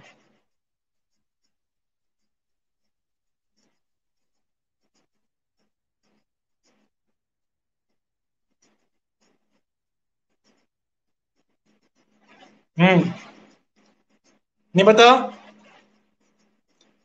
पूनम, आपका भी ध्यान पूनम बराबर नहीं है। देखो सामने क्या हुआ है, अरे ये पॉइंटर है, क्या है, पॉइंटर है। कल ही पढ़ा था अपन ने, कल परसों जो डेटा टाइप का हमारा टॉपिक था उसमें पढ़ा था। ये पॉइंटर का टाइप हो गया, ये पॉइंटर का नेम हो गया और ये स्टिक सिंबल लग गया। समझ में आया क्या, क्या है ये, पॉइंटर है। अगर इस पॉइंटर में से सुनना वापस, मैंने लिखा यहाँ पे इंट स्टार पी, ठीक है, क्या है, पॉइंटर है। ये डाल दिया, अब क्या है ये, वेरिएबल है। क्या है, वेरिएबल है, डिक्लेरेशन ऑफ वेरिएबल। इस वेरिएबल क्या क्या लगा दूं, एसटी सिंबल लगा दूं, क्या बन जाता है, पॉइंटर बन जाता है, क्या बन जाता है, पॉइंटर बन जाता है। ये क्या है, पॉइंटर है। ठीक है, मतलब क्या था कि हमने एक पॉइंटर बनाया, किस नाम का, पी नाम का, किस नाम का, पी नाम का। इस पी नाम के पॉइंटर को हमने मेमोरी प्रोवाइड कर दी इसके अंदर इंटीजर टाइप की। ठीक है, लेकिन ये पता नहीं, इसको पता नहीं कि कितनी मेमोरी को रिक्वायरमेंट है, कितनी इसको दी जाएगी। तो हमने क्या कर दिया, इसको न्यू इंट, न्यू इंट मान लेते हैं। पहले इस पी के पास, मेरे पास मान लेते 8 बाइट की मेमोरी थी, कितनी थी, 8 बाइट की मेमोरी थी। और उस मेमोरी क्या नहीं हो रहा था, वो डेटा स्टोर नहीं हो रहा था, सो एड्रेस कंटिन्यू स्टोर नहीं हो पा रहा था। उसने क्या किया, मेमोरी की रिक्वायरमेंट हुई, तो जो न्यू ऑपरेटर है, आपको कितनी मेमोरी चाहिए, इंटीजर में दे दो आप, 4 बाइट, 10 बाइट, 15 बाइट, 16 बाइट, जितनी मेमोरी चाहिए आप उसको प्रोवाइड करवा दो। ठीक है, और बाइट हमेशा 2 की पावर में होती है, 2, 4, 6, 8, 10। ठीक है, हाँ, ये समझ में आया। इसको यहां से हम इसको सफिशियंट मेमोरी प्रोवाइड करा सकते हैं, पी नाम के पॉइंटर को यहां से सफिशियंट इंटीजर टाइप की मेमोरी प्रोवाइड कर सकते हैं। ठीक है, विदाउट, चले आगे। आता है डिलीट ऑपरेटर, क्या आता है, डिलीट ऑपरेटर। जो काम न्यू ने किया उसका उल्टा कौन करेगा, क्रिएट करेगा। कैसे, कि मान ले मेरे पास कोई पी नाम का वेरिएबल था, इसको अपने मेमोरी दे दी 10 बाइट, दे दी इसको 8 बाइट, इसको मेमोरी अपन दे रखी है, और पिछले बहुत टाइम से इसका यूज नहीं हो रहा, ये स्पेस लेके बैठा हुआ है अपने पास, स्पेस लेके क्या हुआ है, बैठा हुआ है, मतलब इसका स्पेस क्या वेस्ट स्पेस हो रहा है। ठीक है, अब ये स्पेस वेस्ट जा रहा है, तो क्या करेगा, डिलीट इसके स्पेस क्या करेगा, फ्री करेगा, क्या करेगा, मतलब डिलीट पी, वो पी नाम का जो वेरिएबल पॉइंटर बनाया था अपन ने, उसके स्पेस क्या करेगा, ये फ्री करेगा। उसके बाद जो भी 10 बाइट की या 15 बाइट जो मेमोरी है उसको क्या करेगा, ये फ्री करेगा। उनमें आया क्या, ये होता है न्यू और डिलीट ऑपरेटर। न्यू ऑपरेटर का यूज वापस बता रहा हूं मैं आपको। न्यू ऑपरेटर का यूज किसी भी वेरिएबल को सफिशिएंट मेमोरी प्रोवाइड करने का काम करता है, कौन, न्यू ऑपरेटर। किसी भी वेरिएबल को सफिशिएंट मेमोरी प्रोवाइड करने का काम करता है न्यू ऑपरेटर। तो ये एग्जांपल लिया एग्जाम, ठीक है। तो डिलीट ऑपरेटर की बात करूं, तो जो जिस वेरिएबल को आपने मेमोरी प्रोवाइड करा रखी है, और वो वेरिएबल बहुत लॉन्ग टाइम से यूज में नहीं आ रहा, तो मेमोरी क्या हुई, वो वेस्ट हो रही है। तो उस वेस्टेज मेमोरी को करेंगे अपने ठीक करेगा, काम कौन करता है, डिलीट ऑपरेटर करता है। ठीक है, तो डिलीट ऑपरेटर यूज क्या हुआ, कि जो मेमोरी प्रोवाइड करवा रखी है उसको लॉन्ग टाइम से यूज में नहीं आ रहा, तो उस मेमोरी को फ्री करता है, खाली करता है, ब्रेक करता है, कौन, डिलीट ऑपरेटर। क्लियर है क्या, क्या दोनों ऑपरेटरों को प्रॉब्लम है क्या, न्यू और डिलीट ऑपरेटर में किसी को प्रॉब्लम है तो पूछ सकता है मेरे से, चलेगा कि नहीं, तो न्यू और delete operator,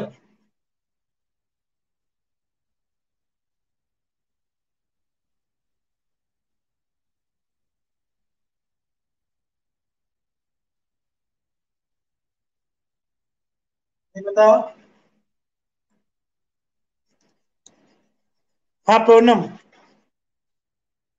Sita clear, very good, Sita very good. बाकी बच्चों प्रॉब्लम है क्या, कोई प्रॉब्लम तो पूछ सकता है, अभी नहीं तो चले आगे, जल्दी करो भाई, जल्दी करो। पूनम, राहुल, एनी प्रॉब्लम बेटा, नहीं है, चले आगे, कंटिन्यू। आप पूनम,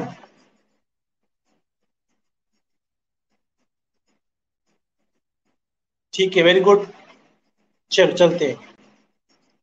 अगला टॉपिक आता है हमारा कौन सा, एक्सप्रेशन। बहुत अच्छा टॉपिक है, बहुत इजी टॉपिक है।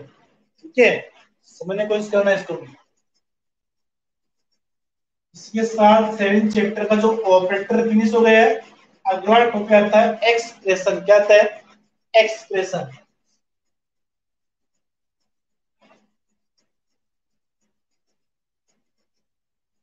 एक्सप्रेशन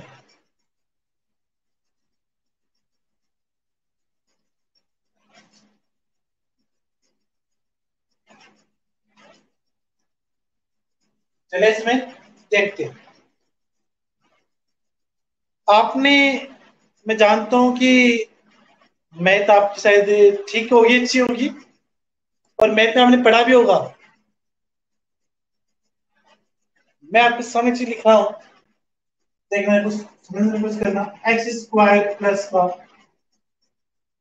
2x प्लस का 6 इक्वल टू 0। क्या हमने ये पहले पढ़ा हुआ है? अगर ये पढ़ा हुआ है तो आपको एक्सप्रेशन आता है, आपको एक्सप्रेशन आता है। बताइए मुझे, क्या आपने पहले इस चीज के बारे में पढ़ रखा है पहले?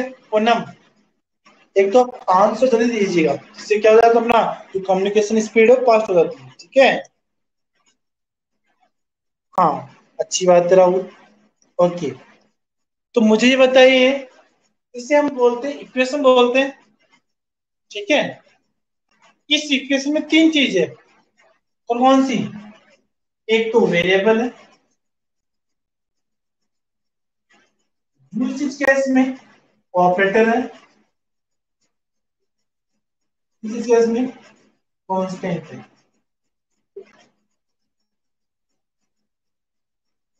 ये 3 चीज क्या इसमें है क्या? वेरिएबल, ऑपरेटर और कांस्टेंट है इसमें। Very good Poonam. ठीक है, मान लेते इसमें है, मान लेते, आप भी कह रहे हो है। ठीक है, इन 3 में से कोई भी 2 या 2 से अधिक चीज मिल जाए, इन तीनों में से बता रहा हूं मैं, 2 या 2 से ज्यादा, या 2 या 3 होगी। ठीक है, 2 या 3 मिल जाए तो वो क्या होता है? एक्सप्रेशन होते हैं। क्या होता है? एक्सप्रेशन। अब सुना इसकी डेफिनेशन।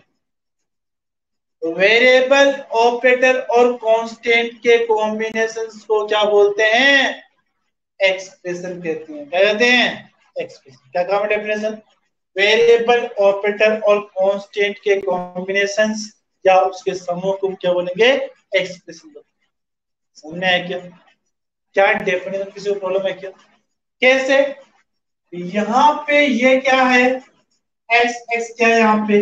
वेरिएबल है। क्या है? वेरिएबल। जबकि प्लस और इक्वल क्या है यहाँ पे? ऑपरेटर है। क्या है? ऑपरेटर है। और 6 और 0 क्या है यहाँ पे? कांस्टेंट है। क्या है? समझ में आया क्या? कोई डाउट किसी को? ये क्या है? एक्सप्रेशन। क्या है? एक्सप्रेशन। क्लियर है एक्सप्रेशन? पक्का? आज के लिए अपन इतना देखेंगे, आगे की बात अपन आगे वाली क्लास में करेंगे। ठीक है, तो एक बार इसको नोट कर लेना और समझना एक्सप्रेशन क्या होता है। वेरिएबल, ऑपरेटर और कांस्टेंट के कॉम्बिनेशन क्या बोलते हैं? एक्सप्रेशन बोलते हैं। ठीक है,